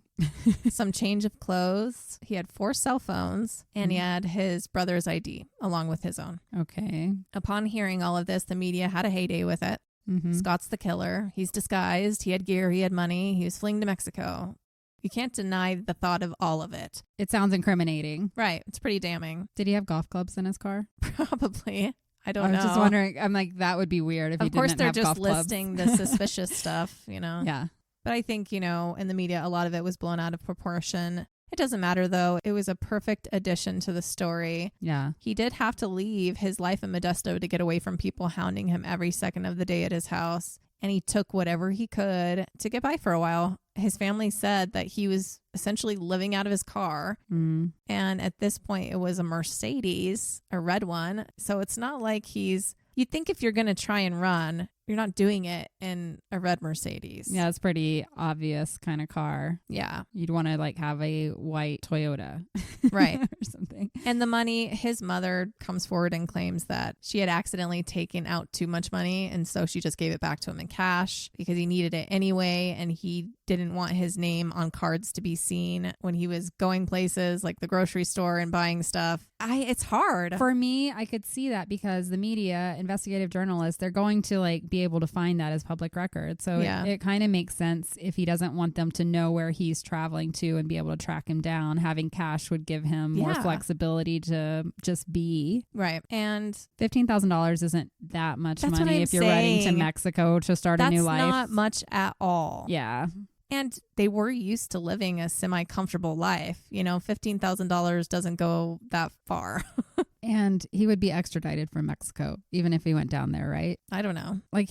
Isn't that the story of everyone that they're going to run to Mexico? I mean, unless you're going to hide out in the drug cartel towns on the border. You become part of the gang or something. You are the most hated man in America. If the Mexican authorities find you, they're going to send your ass right back across the border. Or the cartel's going to keep you and it's going to be a ransom. Right.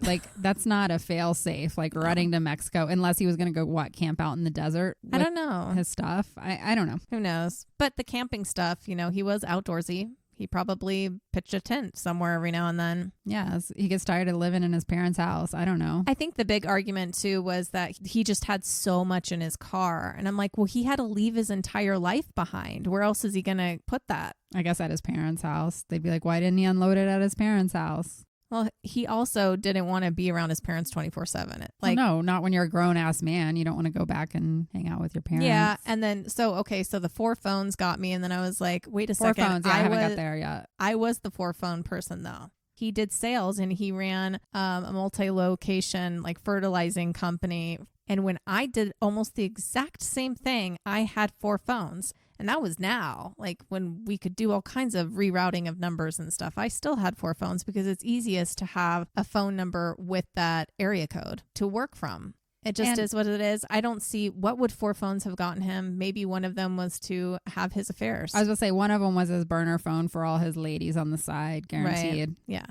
And then as far as his brother's ID, because that was a big one that everyone brought up, his brother and his dad claim that they gave it to him so that Scott could get a discount at the golf course because his brother had a membership. That's possible. He had used it the day before, I guess, or something. Okay. I don't know. Anyway, all the stuff found in his card, it looks suspicious as hell, sure, but it didn't scream anything to me. And the whole reason they went there was because he was close to the border, because San Diego is close to the border. But his family lived there. You got to have some more for me. There's got to be some blood all over the car or something for it to be like a smoking gun. Oh, yeah. There is no smoking gun in this entire case. Well, that's no good. I'm sorry. You're supposed to solve this for us, Jessica. Yeah, because before this, police and FBI had searched the Peterson home, his warehouse, his truck, his boat. They collected hundreds of bags of stuff to try and find evidence of her murder. At the warehouse, they did find a pair of pliers in his boat that had a piece of hair, and this hair was tested against a piece of Laci's hair and said to be hers. They also found a homemade anchor that he had made, and for the anchor, police claimed that there was evidence that 4 more of these anchors were made and believed to have been used to sink Laci's body to the floor bed where she was believed to be dumped. Okay. We're going to come back to both of these later on. It is important to note that they use this as evidence, like actual damning evidence that Scott dumped her body. Okay, but they don't have those But they anchors. do not. There is not one single shred of physical evidence that he made more of these anchors or that it's her hair. So they did attempt to locate these other anchors in the San Francisco Bay, but they didn't find any. Okay. There's not much to go off of, but they just, they ran with it. And now finding his car in that condition, woof, he looks real guilty now, and they can move forward with it. Yep. But there was absolutely not one shred of physical evidence for murder. Wow. I don't think this was, I don't know. I didn't follow the case that closely. But and it's a while ago. So if you didn't continue to be kind of like an internet sleuth about it, maybe it wouldn't really, this is going to sound funny, but I think for some house moms back then that maybe they remember it in more detail because it was talked about all day long. Like if you had the TV on. If you were watching Nancy Grace. Yeah. But it was decided. Theory was that Laci was killed in her home the night of December 23rd. There was no cause of death because they didn't find her head, but they think that she was strangled or suffocated. Okay. They believe Scott intentionally put the leash on their dog, set him free so that people would believe that she was abducted while walking the dog. Mm-hmm. Scott then transported her body to his warehouse via his toolbox in the back of his truck. There, he tied the anchors to her body, placed her in the boat, and towed the boat to the Berkeley Marina. And once she was on the water and away from others, he pushed her and the anchors overboard. Okay. Scott was initially represented by Kirk McAllister, a criminal defense attorney from Modesto. Kent Faulkner, a chief deputy public defender, was also assigned to his case. On April 21st, 2003, Scott was arraigned by Stanislaus County Superior Court and was charged with 2 felony counts of murder with premeditation and special circumstances. He pleaded not guilty, of course. After that, McAllister felt that he wasn't the right person for the job, and he told Scott's family that they couldn't afford the lawyer that they would actually need and that they needed to get court-appointed lawyers. Okay. Well, his family wholeheartedly believed that Scott did not do it, and they knew they needed more than that. Yeah, you need a really good I mean, he's the most attorney. hated man in America. You don't want the public defender. Yeah. There was one particular person in all the craziness they have watched on TV who seemed to be the only one playing the devil's advocate. Mostly everyone else, Nancy Grace especially, was ready to crucify Scott before he was even convicted. So this person was private attorney Mark Garagos. He had been on the Larry King show to discuss the case, and he seemed to be the only one saying, hey, you can't damn the guy to hell before he has a trial type of stuff. Yeah. So Scott's family arranged to speak with him and asked him what his cost would be. Extended family members suggested that they sell their businesses to afford it. And I'm not sure if they did, but they must have done something because Garagos said that it was going to be $1 million. Oh, my God. He was a highly sought after attorney and had a lot of high profile cases, including celebrities. In fact, he was representing Michael Jackson at the exact same time this went It's funny on. when you said Garagos, I'm like, that sounds familiar. And I was sitting here thinking, what other cases? I know he's done a lot. Of course, not all of them were good people. No. But he was good at what he did. And he actually believed that Scott was innocent. And or at least that they literally had nothing to prove that he did it. Yeah. Garagos was warned not to take on Scott's case, actually, by everyone. Because the entire nation hated him, and his peers thought it would tank his career. But he did it anyway. I think if you're a defense attorney, taking it on is going to guarantee you have books and things after. So I don't think it ever tanks your career. I think it can make you more famous. Right. I mean, maybe if anything, people don't use you for a minute. Yeah. Just going back to Nancy Grace, because Kendra just rolled her eyeballs. Yeah. Y'all can't see my face. I am not a fan. So Scott's dad called into the Larry King live show on April 30th, 2003. And I just want to mention this because, again, we're not trying to already frame someone for murder if we don't have any details yet. Right. Nancy Grace was on the show and he needed to say his piece. And frankly, I believe he had the right to. She had been tearing Scott to shreds for months without any proof at all. And he said, Nancy, I watched many programs. For some reason, you seem to have a personal vendetta against my son. It is so obvious that you were just caught up in this thing. There's no room for innocence until proven guilty. I don't think that's your place to be a spokesman for the district attorney. To which she responded, I'm speaking on behalf of what I believe to be true, on behalf of Laci Peterson. Neither against Scott, for the state, against the state, what I believe to be true regarding her murder. He says, you're speculating on these facts just as much as I am. And she interrupts him and says, you're believing what your son is telling you. He immediately says, don't interrupt me. Oh. And I'm glad he did that because, it was a vendetta. She's a bully. Yeah, that's exactly what she was. And she lied. Yeah. And she's done this on many cases, not just the Peterson case. Yeah. And she's always like, oh, I'm taking the side of the victim. I'm speaking from the grave for them or blah, blah, blah. And it's like, no, bitch, you're just making money off of them. You're actually worse because you're using their death to make yourself money. Right. I'm just glad I wasn't paying attention to this case back then because watching all of this now as a truly objective person and going through all of the stuff in this case, it was so cringe. Yeah. All of the discussions on TV back then. I was like, ugh. Anyway, he finished by telling her, you've had your say here for months and you sit there as judge and jury. You've crucified my son, convicting him on national media, and you should be absolutely ashamed of yourself. Good for him. She went on to argue with him over stuff after that. Larry even jumped in to say something about it being dangerous to jump to conclusions, but I heard that he was also kind of in the camp that Scott did. Right. It. Yeah. She kept telling him to go ask his son those questions, and you can just hear Lee's voice just get defeated. He was speaking absolute logical sense, and she was just so hard-headed, and he just ends up saying, Nancy, find a little room in your heart for innocence, will you please? Don't convict him over the airwaves, please.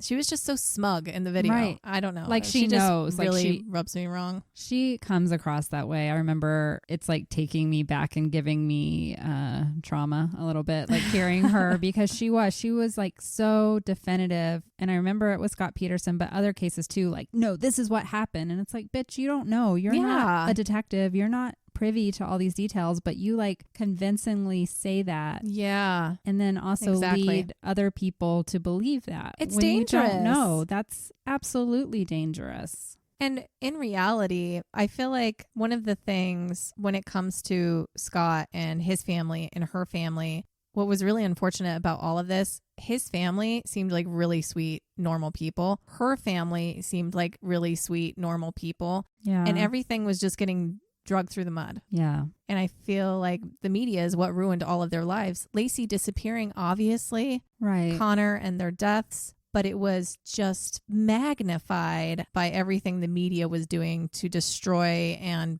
take apart every single bit of their lives. Yeah. And it changed everyone forever. Too much. Yeah. Anyway, it was time to prepare for the trial. The judge for this case was Al DeLucchi of Stanislaus County Superior Court.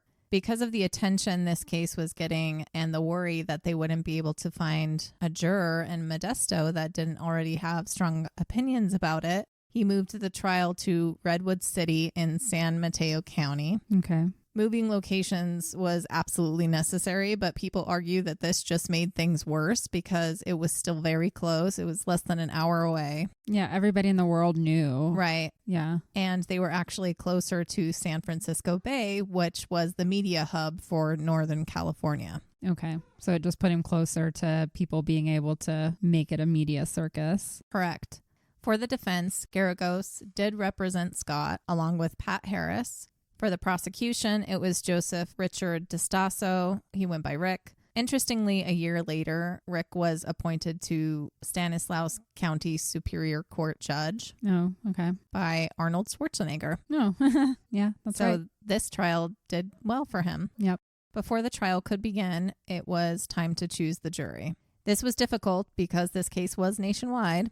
At first, 50% of the prospective jurors admitted that they already thought Scott was guilty. Oh, shit. That's not good. So they tried looking for people who would agree to at least give him a fair trial. This was so difficult to find as well. Yeah, how? Remember, this is just all off of what the media has been saying so far. Right. No one had any actual factual information yet. Minds were made up, though. Yeah. It seemed impossible to pick a fair jury at all, but they had to pick people and they had to move forward. But it took forever because guess what? People lie. There were people with hidden agendas who just wanted to get on a high profile case. Yes, always. They would lie straight to the judge about agreeing to give Scott a fair trial, but secretly already decided that they were going to vote guilty. Well, they all want book deals. Like I just mentioned about the lawyers. People know this shit that want to be famous. There was one woman who, after making it past the first round of questioning, actually went on to a forum boasting about how she lied and how stupid they were and how she tricked the court. You just confirm how stupid you are by going on a forum. What the I know. fuck? She was pretty much ready to burn him at the stake herself. Yeah. Thankfully, someone from that forum wrote into the state exposing her. Good. But they couldn't find all of these people. Yeah. It's almost impossible. Overall, it took 9 weeks to decide on the 12 jurors, and they had 6 alternative jurors. Now, when you're a juror in a capital case, you are not supposed to do any research of your own. Right. You are supposed to avoid the media in every way, and you're not supposed to talk about it to anyone. Jurors are not even supposed to talk to each other until they officially sit down to deliberate a verdict. Yeah. It'd be so hard in this case because it's literally in every grocery store. I know. And everywhere. And they've all heard it for months before they've been chosen. Yep. Didn't they not sequester them? They did think about sequestering all of the jurors. Yeah. Which they'd done for the OJ trial. Right. But realized it was going to cost too much money to keep the jurors essentially hidden for an unseen number of months. This could be a long trial. So the jurors went home every day, and no matter what they did, there was going to be some influence from the media because it was everywhere you looked. It was even on billboards. Yeah. I don't know how you would stay away from it. Yeah. It was the biggest story of the time outside of political activity because at the same time they were gearing up for the presidential election. Yeah. The trial started June 1st, 2004, and it took 5 months. Wow. That would have been a long time in a hotel if you were sequestered. I know. It was intense every day outside of the courthouse. Rows and rows of tents for the media, over 100. Damn. Many citizens showed up. There were no cameras allowed in the courtroom, and the courtroom was pretty small, only about 50 seats, so who could be there was selective. Outside of the family for Scott and Laci, 50% of the seats left were for the media, and every day they held a lottery for residents to attend. Which is interesting and a little silly, but every morning at like 5 or 6 in the morning, they pulled numbers out of a box. If your number was called, you got to go sit down in the trial. And that means that people were showing up well before that. Yeah, waiting. So this was like the hot ticket place to be. Like, that's so dumb. But it just seems creepy cringe to me. I was going to say, there's a lot of like weird fanboys, fangirls of this morbid curiosity, I guess, like you said earlier. They want to say they were part of it because they know it's going to be a historical. Right.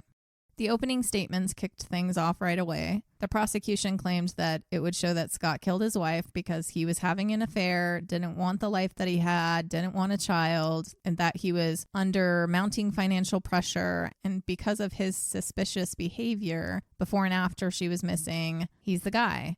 We've gone over their theory, but again, they started with saying that he killed her the night of the 23rd and dumped her body via his boat the next day. Right. The defense boldly opened by saying something along the lines of, well, you're not going to like my client, but we will prove that he is stone cold innocent. Okay. Claiming the prosecution had zero forensic evidence, which they didn't. So let's get into the evidence. Okay.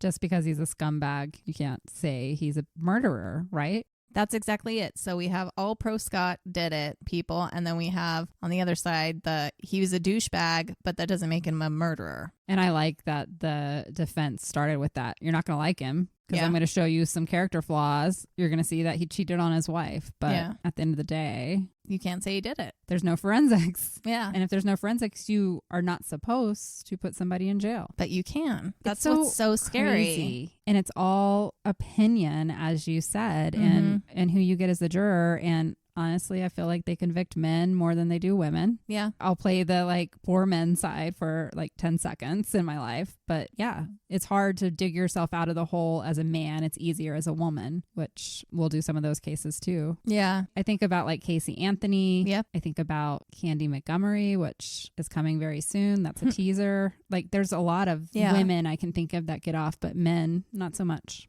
I guess O.J. Simpson. Yeah, O.J. Simpson. First, in response to Scott's affair and him not wanting the life that he had or to be a dad, the defense said that the police rushed to judgment. Mm-hmm. Yes, Scott was a cheater, but he had only been seeing Amber for a month and had only been on 4 dates with her, which is hardly a reason to immediately kill your 8-month pregnant wife. Right. Sadly, men cheating on their pregnant wives, like you said, it's not new. It happens. It's all too common, and they don't randomly turn to murder. No. And to the Petersons' financial condition, there was an auditor who testified for the prosecution that said that the Petersons had $23,000 in credit card debt, but during cross-examination stated that Scott had paid all of his bills on time and they had $20,000 of credit available on other cards. Okay. They had about $2,000 in savings. Not a lot, but still some savings. So I'm sorry, but that hardly sounds like a couple to me that was being crushed by debt. Yeah, they're not in dire financials about to like file bankruptcy or anything like that. No. And especially in a way that would end up in murder. Right. He still had a good job. Most Americans have tons of debt and live beyond their means. We have to now, unfortunately. Yes. Not living beyond our means. We can't even live anymore. Just living, you're in debt. I think but it's the American way. Yeah. If you look at the average debt carried by Americans, I think last time I saw it was around $14,000. So yeah. And most people, though, that I've known have more than that. Yeah. And they still had money on other cards, which means they weren't maxing out their cards. Right. And they had savings. Most people that I know who are struggling don't have savings. Not have savings. No, not at all. And they miss bills. So the whole financial thing just doesn't stick anywhere. It's a very weak argument. Yep. Based on the facts. The prosecution said that Scott lied about spending time with Laci the morning of the 24th and that there was nothing with Martha Stewart and lemon meringues that day. They wanted to show the jury that he was a liar through and through. In fact, this was the prosecution's big piece of evidence in their opening statement. Okay. But Garagos crushed the prosecution right away when it came to the Martha Stewart show. The defense showed up with a copy of the show from that morning and played it for the jury. And sure enough, Martha and another woman were cooking and talking about meringue cookies.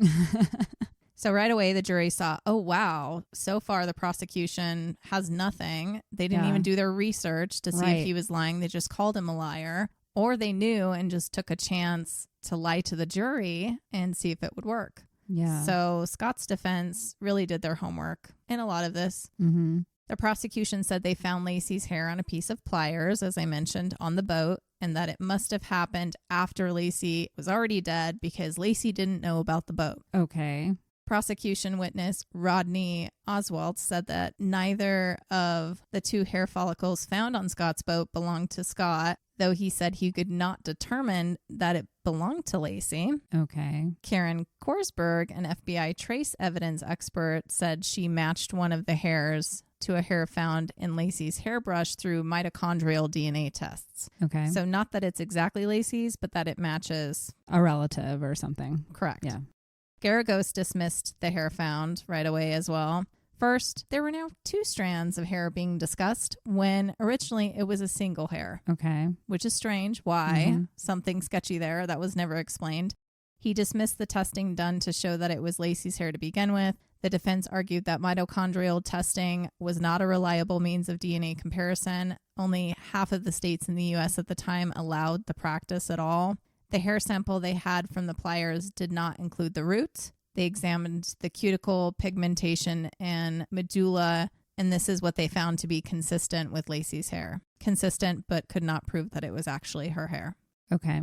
But none of that mattered anyway because the defense proved that Laci had in fact been on the boat. Oh. While she was alive.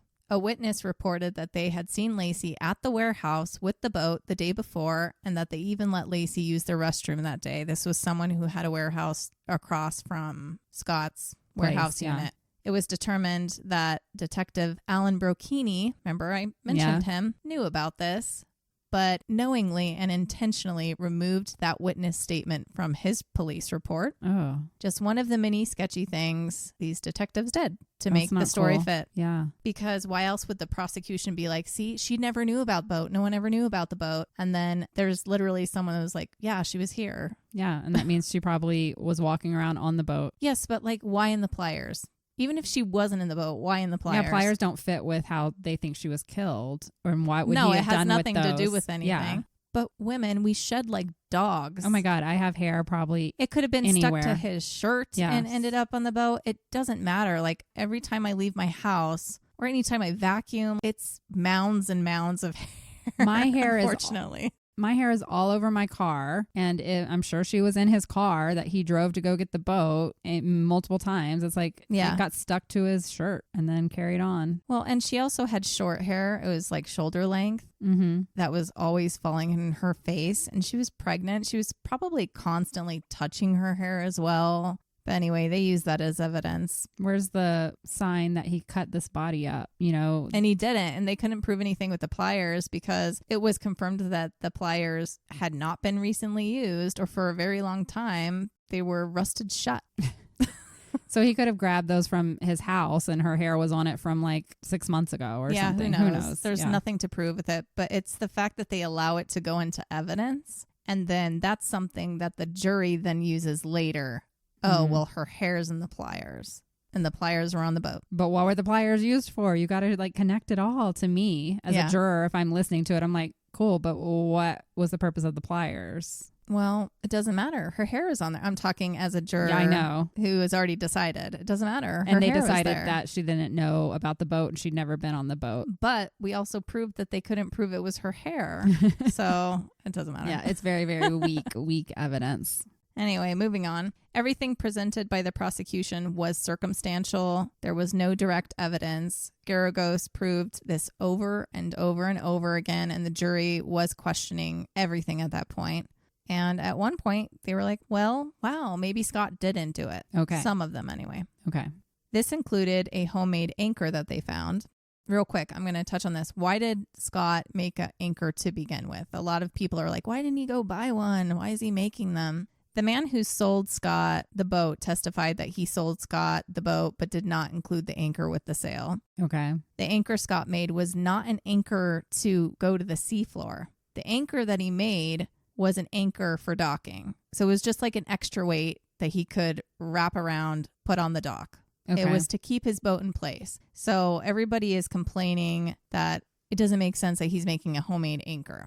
It wasn't to keep his boat in place in the water. It was to keep his boat in place on the dock. Okay. So it was something easy to make is what you're saying. Yeah. It was just concrete in a bucket, put a little metal ring on it. There you go. He's being thrifty and crafty. Maybe he enjoyed doing that do-it-yourself bullshit. A lot of people do. They do. Yeah.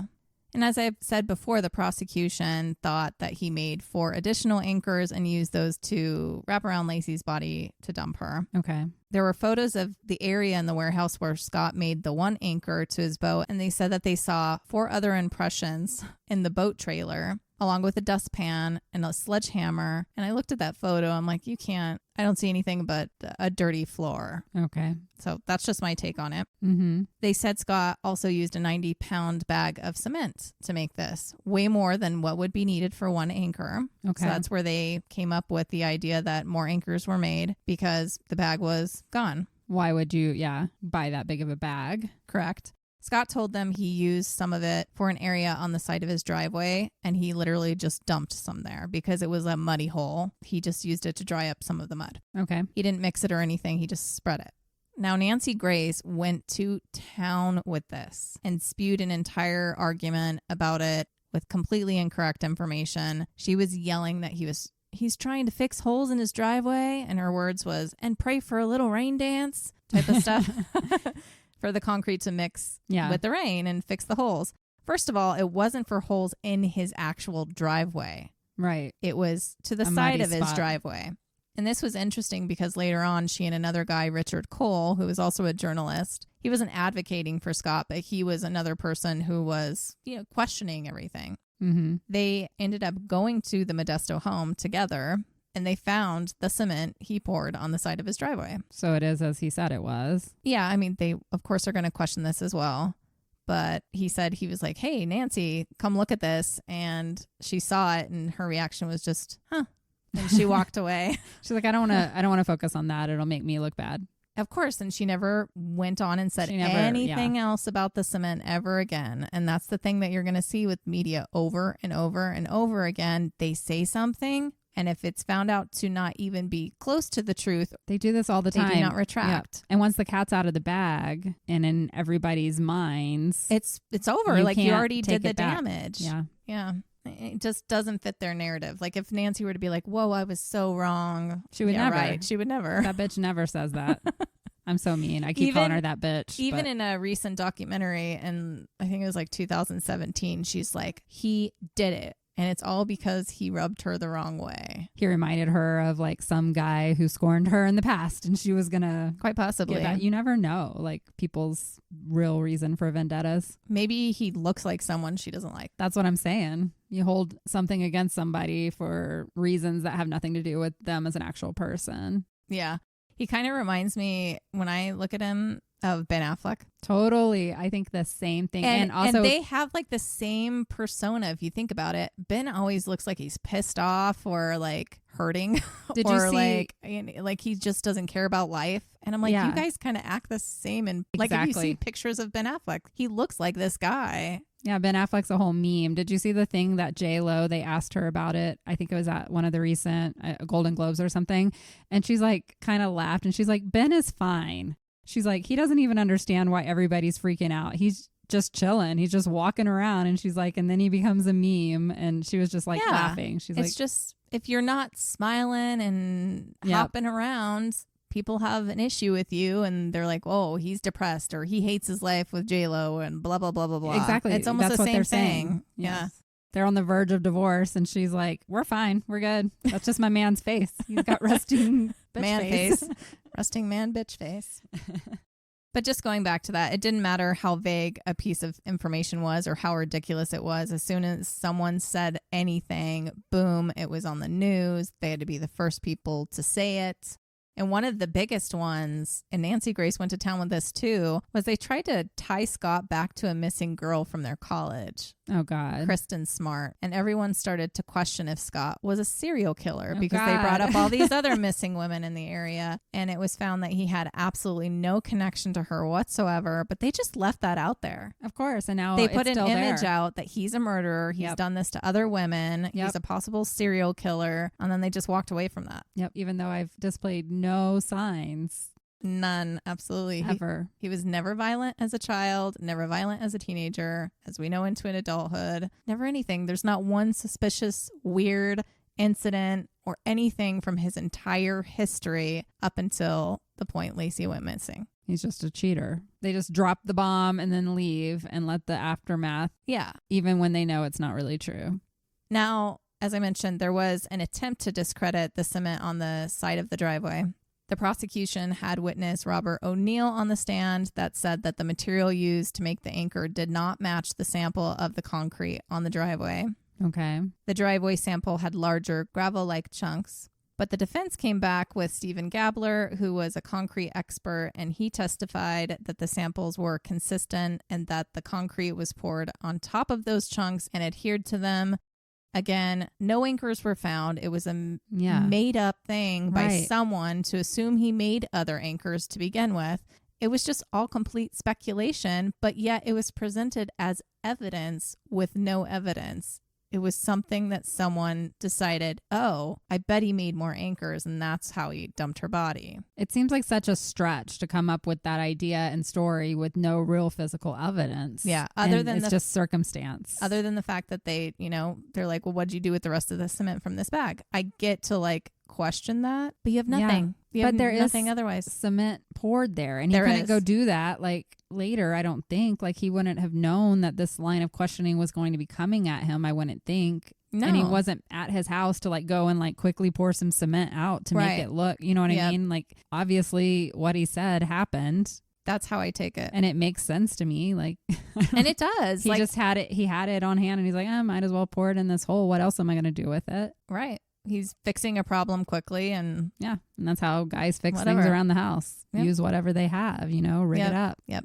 Another piece of, quote, evidence was something that should have never been allowed in trial. The prosecution presented findings of a dog that picked up Laci's scent on the boat ramp. Okay. This was heavily argued. One, it isn't scientific.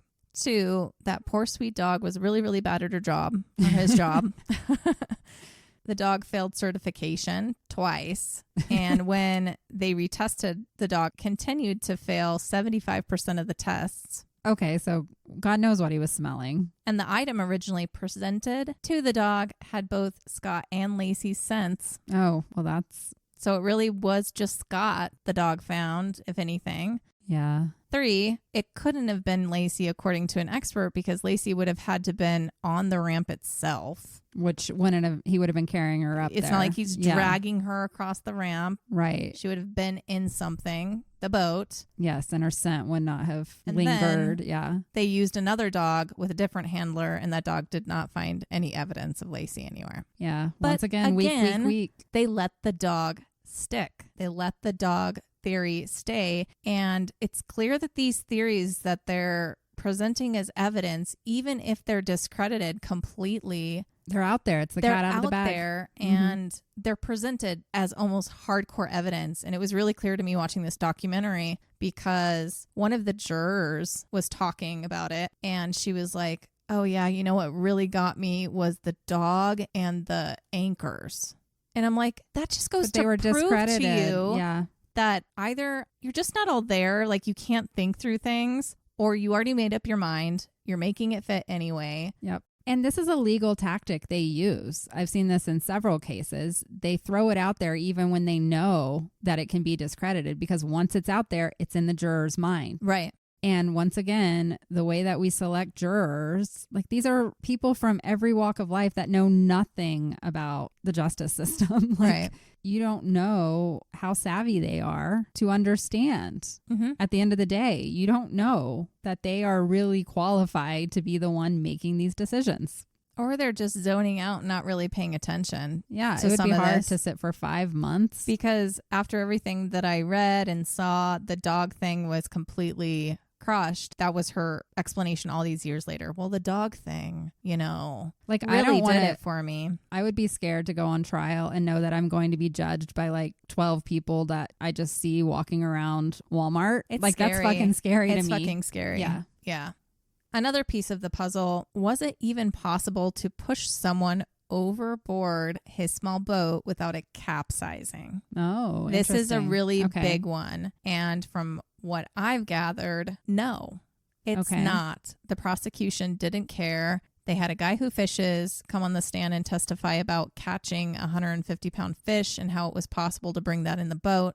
Bringing something in the boat seems different than pushing something out the boat. But whatever, the defense went further. They tested this 4 times. They had someone out in the water in the same exact area, in the same weather, same time of year. They tried to recreate everything exactly the same boat, everything.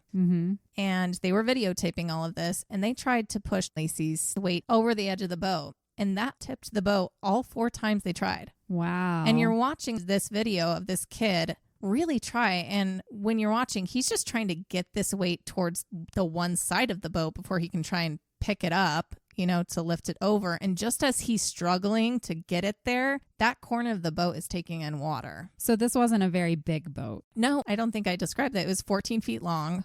It was a little boat, maybe like, what is that? Like a foot depth, 2 feet depth to it, like you would see in movies. Like, so it's a little tiny fishing boat. Right. Okay, that totally changes my whole perception, because I was thinking of like a ski boat or something. Oh yeah, no, not at all. It was just this little 14-foot boat. And it would be really fucking obvious. He was there at 1:00 in the afternoon, right? That's when he went through the marina. It would be really fucking obvious if he was pulling a body onto a little 2-person boat. Well, the idea is that she was already in the boat. Well, we're going to talk about that. Oh, he put her in the boat at the warehouse. Right. Okay, but still, yeah, it would be very obvious it's there. Yeah. So, but going back to the capsizing, though, they say that he was able to do this.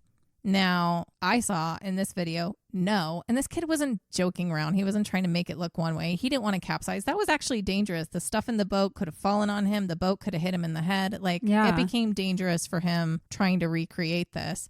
Laci was 150 pounds, and they're also claiming that he tied 4 8-pound anchors to her. So that would have been 182 pounds that he's pushing off of the side of this boat. Yeah. It does not make sense.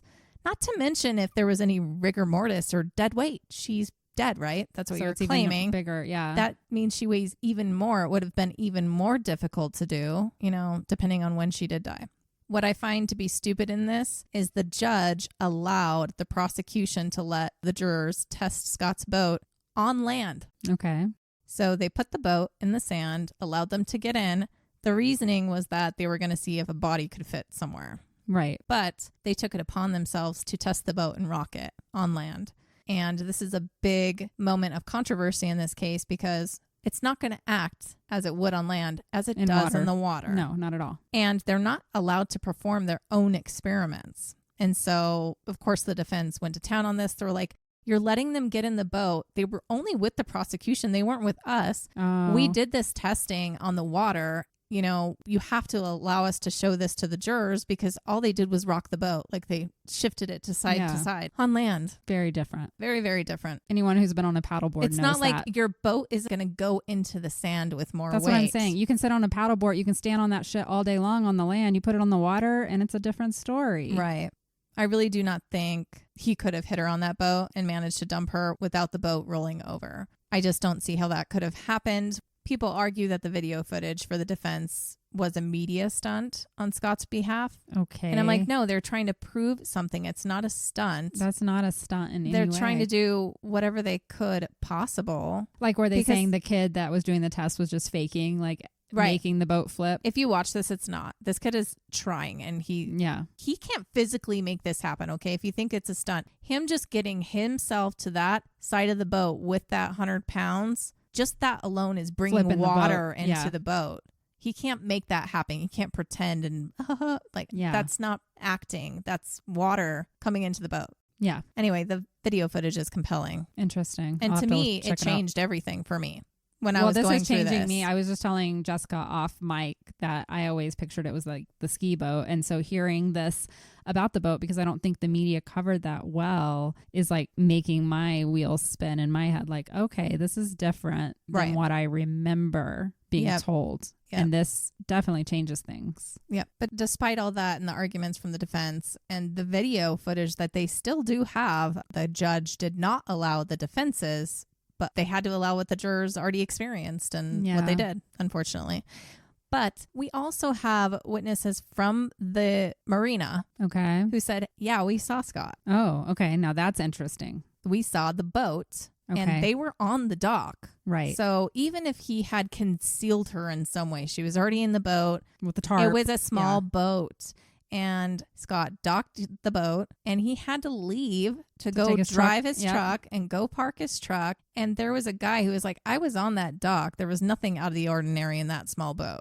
Yeah, they would have noticed a like body shaped, like very much so, with a tarp wrapped around it or something. She would have taken up, if she could have fit in there, a lot of space. She would have taken up an entire section. Like she just would have, because down, if you see the boat, it's just imagine 14 feet. Like 2 little seats. I know what a fishing boat looks like. There's 2 little seats, equally spaced among that boat. She would have maybe been able to fit in the middle. Right. It would have been real obvious if there was a body laying there. It would probably have to be like fit in kind of diagonally even. And again, bringing up rigor mortis and stuff, unless you already had her in a position, or we just don't know. We don't know when it happened, if he did it. There's a lot of things in play here that are not accounted for. So, and how large of a person is Scott Peterson to be able to? He's quite big too. He would have taken up a lot of that space as well. And also, I'm just thinking, how like fit is this guy to move 150-pound body into a boat? It would still be difficult, I think, for anyone with rigor mortis. With these weights they claim she had tied to her as well. There's no fucking way. No. I'm just thinking, even to get her into the boat at the warehouse. Even to get her into the back of the truck, to be honest. To get her out of the house. How did he get her out of the house? Exactly. And what, I guess he had a truck, but where did he put her in the toolbox. How big is that toolbox? Here's the thing. It's either a toolbox. They also said that he had like umbrellas in the back of his truck. I don't know, like. What does that mean? Maybe he covered her with those. The point is nothing fits, so they're coming up with something to make it look like he did this. Yeah, she's a large pregnant, like she's very largely pregnant. Yes. Like she's like, she would take up even more space. I know. I can't picture this. And he didn't. To fit into a toolbox. It's the same thing we talked about with John Bonet, to fit into a suitcase. Like, right. You can't fit this body. How tall was she? Like 5? She was short. I mean, she was shorter. Yeah. Another big one discussed was all this stuff the cops found in Scott's car, which we already talked about. That was brought up in the same way, same arguments. He was fleeing to Mexico, the same excuses for why he had all that stuff in his car. Again, his appearance was to avoid media attention. He met with the detectives. If you have a red Mercedes, you aren't trying to get away anywhere. Really. And you know what? You're going to stick out really big time in Mexico in a red Mercedes. Like, you're going to be taken down like within the first 20 miles of being across the border. Right. Because people are going to think you have money. And I thought it was an interesting choice, too, because before this, he had the truck, because the truck is what towed the boat. Right. And he exchanged that in for this red Mercedes. But he said, yeah, it's because everybody knew my truck. Like, I had to get something else. Yeah. And he seemed like the type of guy who would just prefer a sports car anyway. And the new car was purchased in his mom's name as well. Okay. And I think kind of that would make sense why she's taking money out of his account.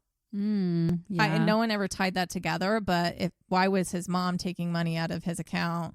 To pay for the car. Right. Yeah. I was like, well, maybe it's part of the down payment of what she was doing to help him get this car so he could be more. And she pulled out $15,000 more and then just gave him the cash back. I think so. Could be. I don't think it's that big of a deal. Because once again, when you're under a microscope like this, everyday things like that look more suspicious than maybe they really are. I know. Mm-hmm. Yeah.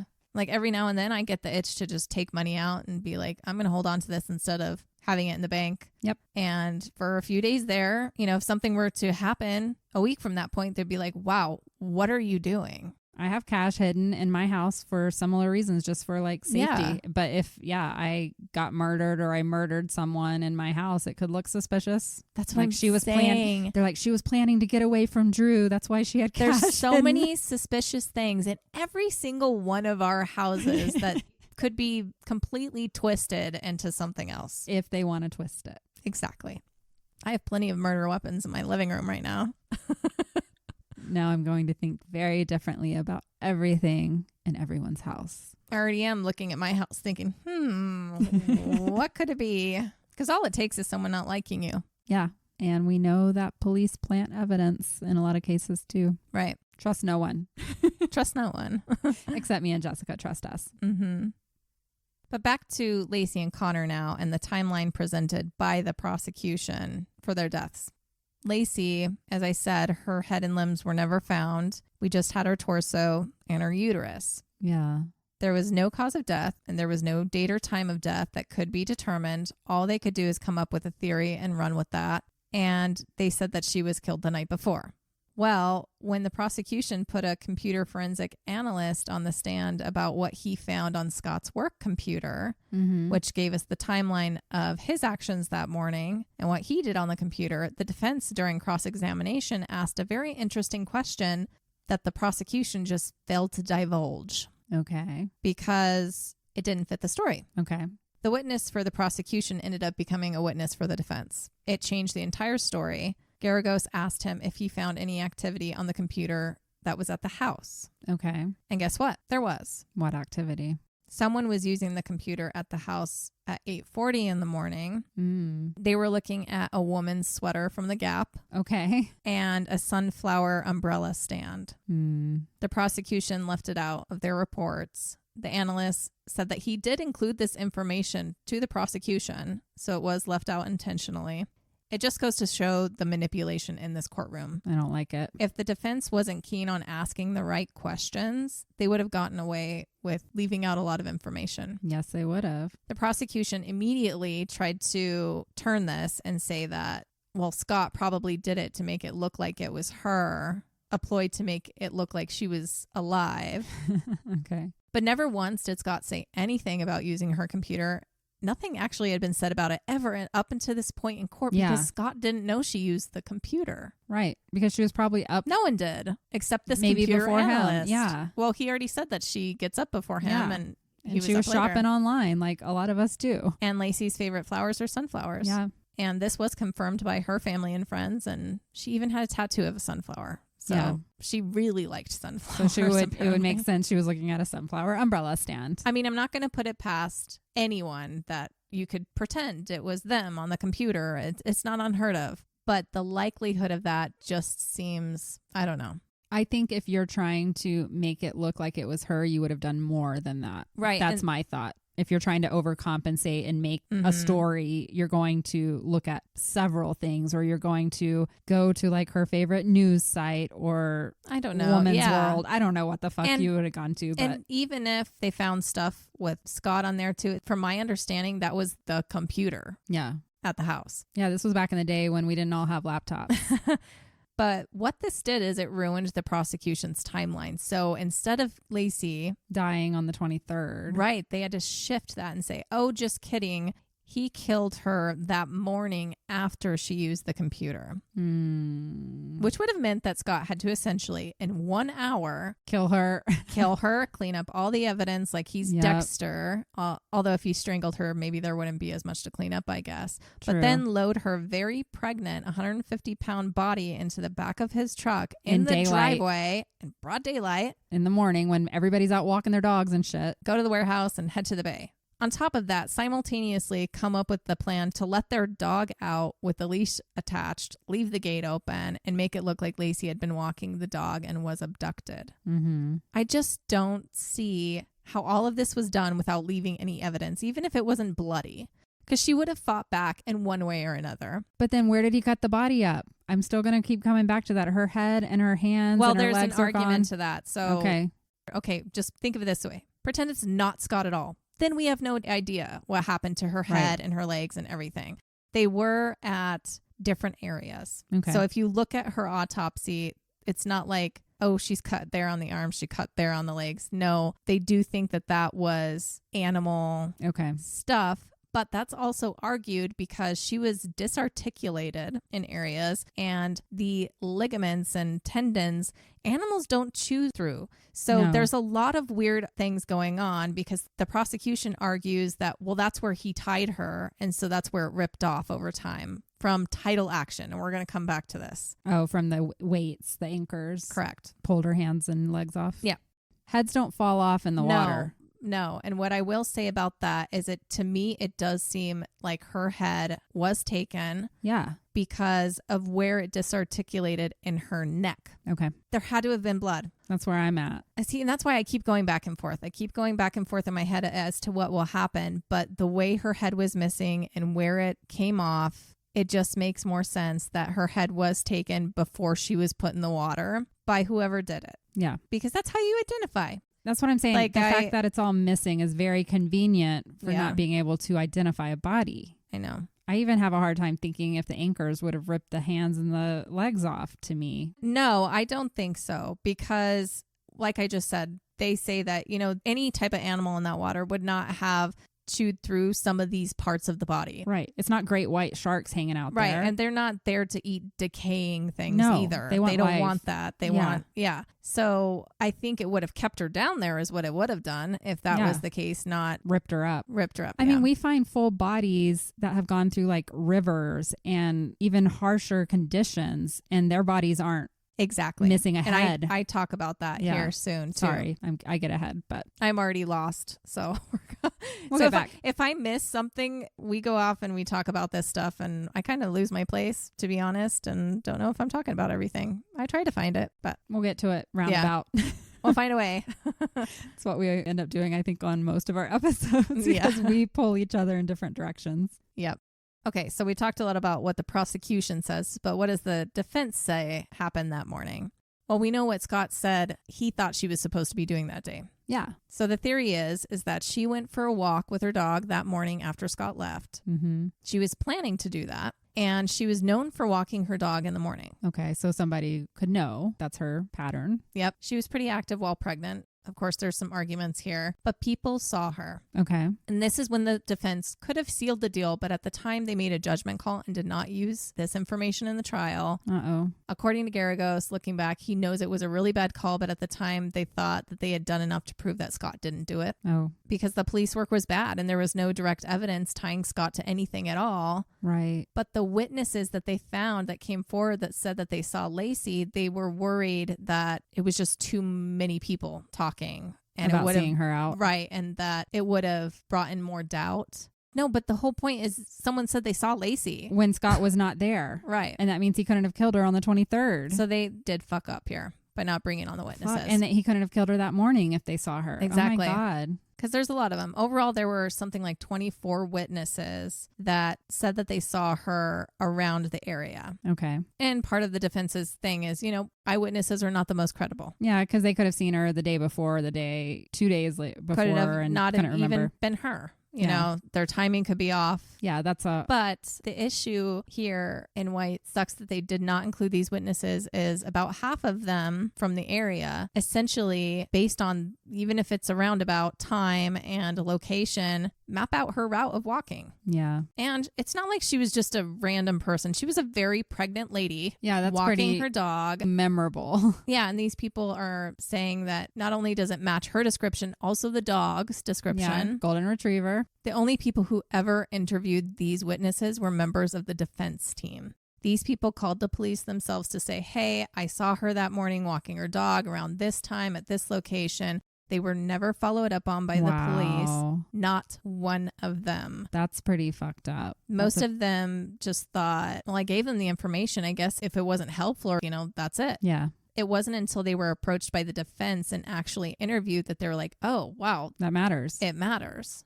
So it sucks because the defense had all of these people in their back pocket and they did not use them. They even told the jury in their opening statement that they were going to bring people on that said they had seen Laci, but in the end, they didn't do it. But it's a lot of people that corroborate that Laci was there when Scott left. Okay. It was a huge miss. So she's out walking her dog. Yep.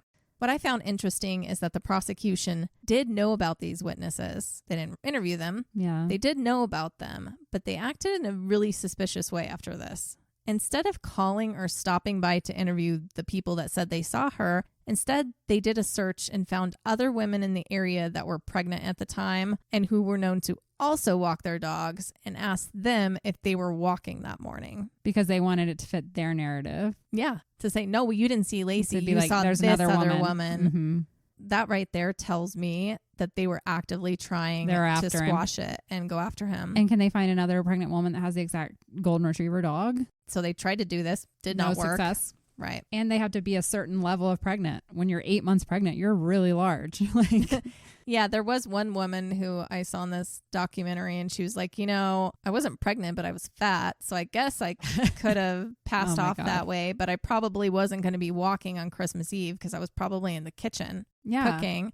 But the fact that they did a search to find other pregnant women instead of talking to the witnesses that said they saw them, like that's just fishy crap.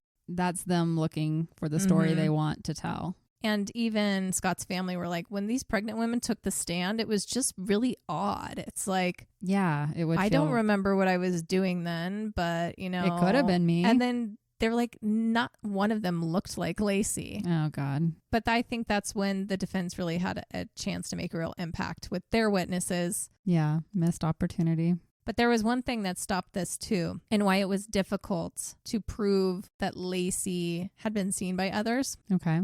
And this was the Petersons' neighbor, Karen Service, because she claimed to have found their dog wandering in the front of the home with its leash on. Yeah. She said the gate was open, so she put the dog in the backyard and closed the gate. And she couldn't remember exactly when, but based it off of something she was doing before that, like at a store. Okay. And landed at 10:18 a.m. So that was really quick. The prosecution did have her testify, and because of the time that she gave, that would mean that every other witness that saw her after was wrong. Oh, okay. But we're going to come back to this because ultimately there's a better witness than Karen because her timing's based off of a receipt or something. Okay. And I get it. She probably believes that's when it was. Mm-hmm. But all these witnesses, they deserve to have a say in this. They really do. And there's just so much evidence that Laci was out doing something that morning when Scott was already gone. I don't know. It's one of those things. I just don't see it yet. You're still not showing me anything. If anything, you're giving me proof that it hasn't happened. Yeah, I feel like the defense is winning right now. Yeah. And in jurors' eyes, that was the case. Okay. For some of them. But to add to the possibility that it was someone else entirely and not Scott that did something with Laci, we have to take a closer look at the autopsies. Yes. We know that Laci had 2 fractured ribs. Mm-hmm. Her 5th and 6th ribs on the left side, and there was fraying on her 9th rib. Okay. Again, before or after death could not be determined. Okay. What is known is that the fractures were breaks caused by something with force and at some kind of angulation. That's just something to think about for now. Like, so something pushing inward on her. Okay. And it had to have taken a lot of force. To break a rib? Force. Yeah. The puncture in her scapula was thought to be animal related. Okay, that makes sense. With the frayed rib, though, just the location anyway, there was questioning around whether or not it would have been possible that Connor was removed from Laci. Yeah, that's where my mind's going. Peterson, the guy who did the autopsy, was kind of a jerk, and he's like, well, that's not where a C-section happens. I'm like, well, these people weren't worried about her. Doctors, and they weren't worried about her living. They were just trying to get the baby, if that's, the theory. Maybe. I had a C-section. I know where they're supposed to be. Yeah. I just thought the Dr. Peterson, was kind of like, it's almost like he was irritated to be there. Okay. Because when he was questioned again, he said, well, for an amateur, sure. There you go. Yeah. This wasn't in a hospital. Right. I said before that Connor was found intact. Mm-hmm. He wasn't decomposing as he should have been. If he had been in the water. He was translucent because of being in the water or in Laci's body beyond his own death. And in hospital settings, they use this term as maceration. Okay. You can see this with babies that die in their mother's womb and like the baby is removed later. Mm-hmm. Although in Connor's case, it was much more advanced. But still not to a point that it makes sense that he would have either been in the water for 4 months or in his mom's womb for 4 months. So I'm going to talk about this. But this was not presented at trial. Okay. Was there, I want to go back for just a second. When you're talking about Laci's body, did it show that she had been in the water for sure for 4 months? We don't know when Laci died. Right. Okay. But she was definitely in there a lot longer than Connor. Okay. And that's a big piece of the puzzle. Mm-hmm. It's a really big piece of the puzzle. I mean, that's huge in any case. You got to know time of death. Yep. What is known are other measurements and findings when looking at Connor. This includes the items found on Connor's body. Okay. When they suspect Laci died, she would have been 32 weeks along. Mm-hmm. Right off the bat, it's important to note that it could not be ruled out that Connor did not experience a live birth, like I said, meaning he could have been alive when he left his mother's womb. Okay. And there is some evidence to show that, although it's ignored. I don't know. I just often get this feeling from some of these doctors, especially the ones that like take the stand for things. Well, you have to believe me because I'm a doctor. Right. Because I said this. But when they give evidence to the contrary in their own reports, it's hard. But those things don't fit their own narrative that they're coming up with or how they're supporting or they're pressured to do it. Yeah. So measurements of his body from feet to cranium was 19 inches. Okay. Meaning he could have been full term. Yeah, that's like, I was just thinking when you said that, I'm like, my babies were 20. Yeah. Connor was found first. At first, they didn't know who this baby was. So when his autopsy was done, they weren't connecting the two yet. Right. Makes sense. Connor's gestational age at the time was estimated to be 9 months. Okay. When she went missing, he was 8 months in utero. There is a little wiggle room there because as a body starts to decompose, it expands, he said, and could have accounted for the difference in his heel to cranium measurement. I'm like, not by a couple inches? I don't think so, though. I think what he's just saying is it blows up. Yeah. That doesn't account for inches. That's why I was asking how old they were able to say her body was, because it's like if they kept her alive to get the baby to full term. Yeah, and we'll never know. And we don't know. So all of this is, hey, what can we look at with Connor? But with Connor, it's confusing because it doesn't really add up to how a body should be acting. Mm-hmm. And what Peterson said in his initial autopsy here, not knowing who this was yet, he also said that he estimated that Connor couldn't have been in the water for more than a couple of days. Wow. This is big because even though Connor's maceration was beyond that of a stillborn taken out of a mother 2 to 3 days later, his body did not show advanced desquamation, which is peeling of the skin. Oh, okay. Or mummification, which happens. In stillborns, mummification and compression is the last step that's seen. Okay. So the mummification and compression starts at 2 weeks in the womb. Studies were done with stillborns, including those who died 8 to 12 weeks before birth that had extensive mummification. Okay. Their skin's tan and it's leathered. Connor, based on the prosecution's theory that she died on the 23rd or the morning of the 24th, and the estimation that he couldn't have been in the water for more than a couple days would mean that Connor, in theory, should have been stuck in his mother's body for almost 4 months. Yeah. He had no desquamation, no compression, no mummification. That right there is crazy. Yeah. But this was a part that was not presented in the trial. It's just weird that his body looked like it had only been there a few days. Yeah. So even if it had been inside of her body and, you know, theoretically it washed out, like what I'm guessing the prosecution's going to say. Right. It should have still shown more signs, I would think. Like her body wouldn't have protected it to make it look only 2 days old. I know. It couldn't have been completely protected.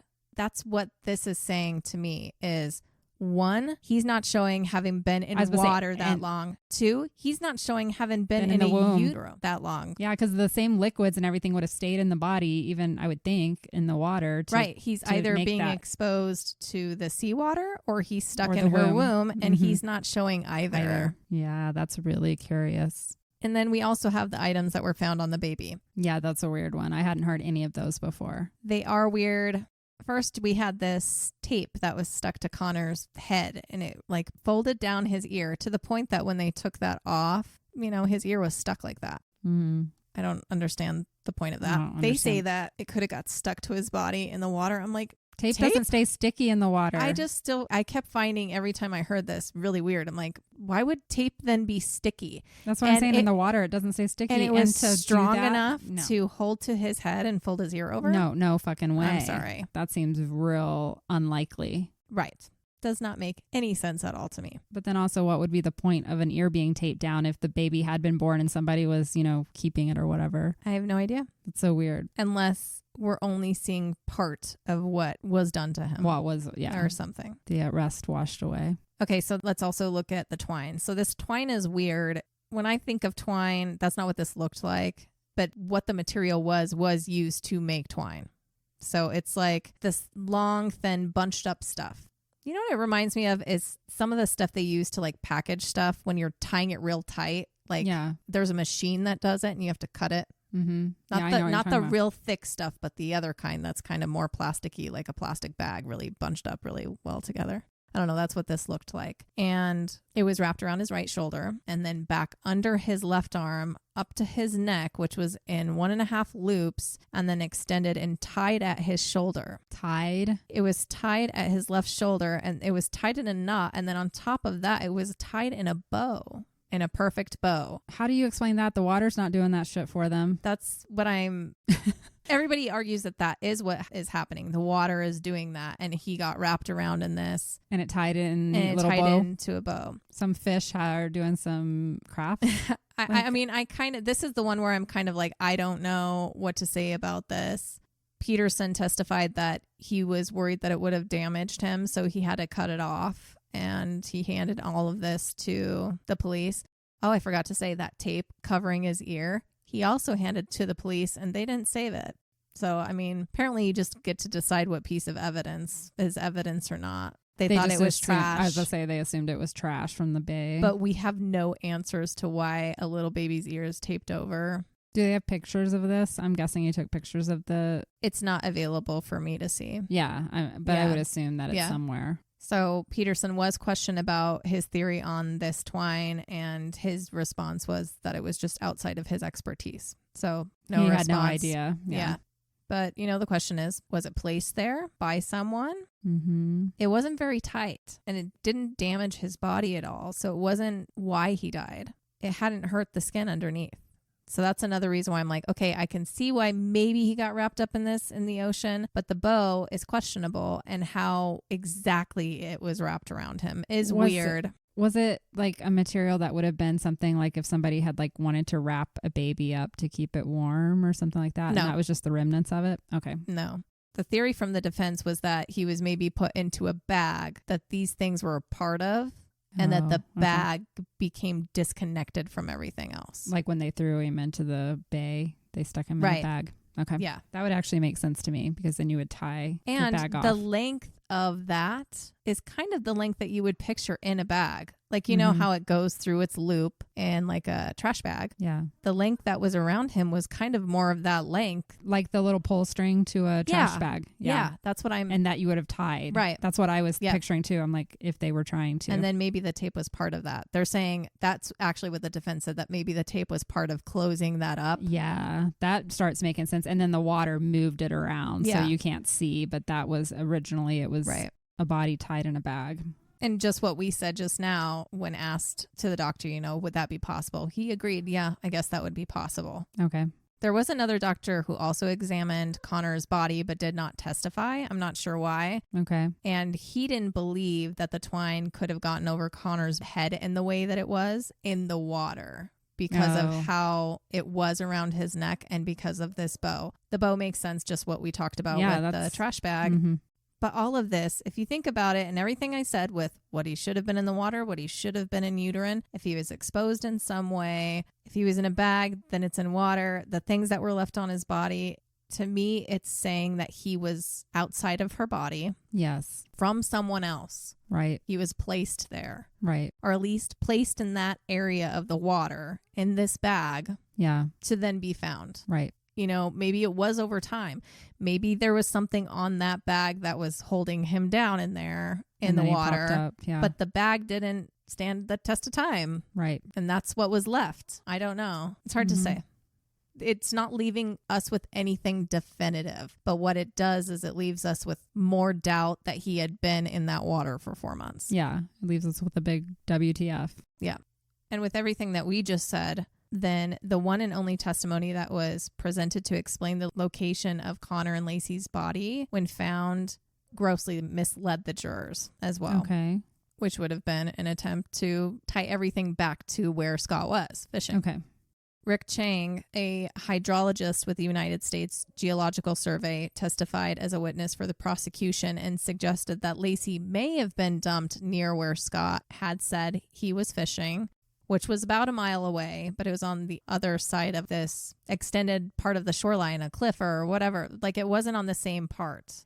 I guess my point is wherever he was and where they ended up, they would have had to go around this thing and then come back in.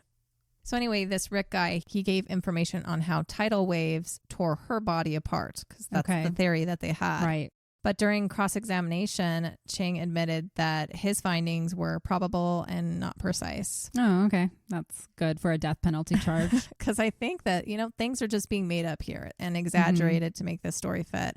Other forensic pathologists, including those that are considered to be some of the best in the country, sadly, this is after the trial, said it just doesn't work that way. Yeah. Some of them said that they had bodies come to them that were in water for years and didn't experience that level of sea animal disturbance. Okay. Now we're talking about her arms and her organs here because all of her organs are missing. Yeah. Her arms and her legs, sorry. They said fish and animals do not chew away cartilage and ligaments, and bones and organs don't disintegrate and disarticulate and just float away. Right. Long story short, this whole argument had to do with tidal action, the daily low and high tides of the bay, wind conditions, calculations based on incorrect locations, and what is referred to as the debris line, because where Connor was found was very far inland. Okay. Than the majority of the debris that gets caught in that marshy mudflat area. Right. So imagine the water, then you have this marshy mudflat area. Yep. You have this debris of trash and stuff that comes from the ocean. And he was beyond that. So even my mind thinks, what if he was dumped? He was obscure though, and people didn't see him for a few days. Yeah. But with the water coming up and in and out, he might have actually sat in that water for quite a long time. That would have given the whole being in water in 2 days. Yeah. Meaning long enough for his body to have taken on that water in his state. I don't know. We don't know. But that's just another part of this puzzle here. Yeah. It is so interesting that if Scott was not the one who killed her, that her body ended up being dumped in the same area. The same place. Like that's just like this weird coincidence if he didn't kill her. Yeah. And I have a theory on that. Okay. Well, it doesn't matter to those who think he's guilty. The bodies were found close to where he went fishing. Yep. To everyone, that wasn't a coincidence. It doesn't matter if it is proven in multiple ways that he couldn't have had her in that boat and pushed her over, or that no one saw anything suspicious in the boat, like an entire body. Right. It doesn't matter that Connor was pretty much shown to be older than he was based on the condition of his body. Right. It doesn't matter that witnesses saw Laci that day. You just can't convince people of anything because they're already convinced. They're convinced, and they were found where Scott was essentially fishing. It's a very unfortunate thing if Scott did not kill her for her to be found there. I'm still not saying Scott didn't do it. Right. It's just that if he did it, I'm not seeing how he did it yet. Okay. Okay. But it's something we have to keep in mind here. And what I would argue is maybe exactly what happened if Scott didn't do it. Scott, his testimony of where he was that day, his alibi, was televised by the police the next day. Oh, I see. So somebody had, you're right. Okay. That makes sense. Now, if it wasn't Scott, but you're the person or people who actually took Laci, when you're done with her, even if it was a month later, I'm not saying it was, but even if it was a month later, that's where you go put her. Yeah, that makes a lot of sense. If Easy it was decision. Out there. Yeah. Yep. It's not a closed off crime scene. It's the water. And there's a lot of different areas to enter the water. Honestly, to me, that just makes sense because they're not going to know exactly where Scott put her, but they just have to put her in the general area. And they showed a map on TV. This is where Scott was. Yeah, I think that explains it right there. You know, because if they're ever found, Scott's fault. Yep. So it's really not a coincidence in my mind. I'm like, no, you just told the murderer where to go put the body is what you did. So they can frame him and not have any suspicion on themselves. And of course, people think that whoever is saying this is pro Scott and they're just stretching their imagination to make this happen. I'm like, no, that's perfect because then they don't have to come up with a way to dump the body themselves. Right. And it can't be connected back to them. And they got rid of anything that was on her body that proved that they were the perpetrator, which would have been on her head or her hands or her feet. Right. Yeah. Yeah. That's what we do here. We play at devil advocate. So I still haven't decided one way or the other. I told you guys I thought it was Scott from the get-go, but... And I'm still not decided either because Scott's a douchey dude. Yeah, he's a real douche. I'm talking from like just acting like I've never heard the story before and trying to react exactly how I would because these are details I haven't heard before. Mm-hmm.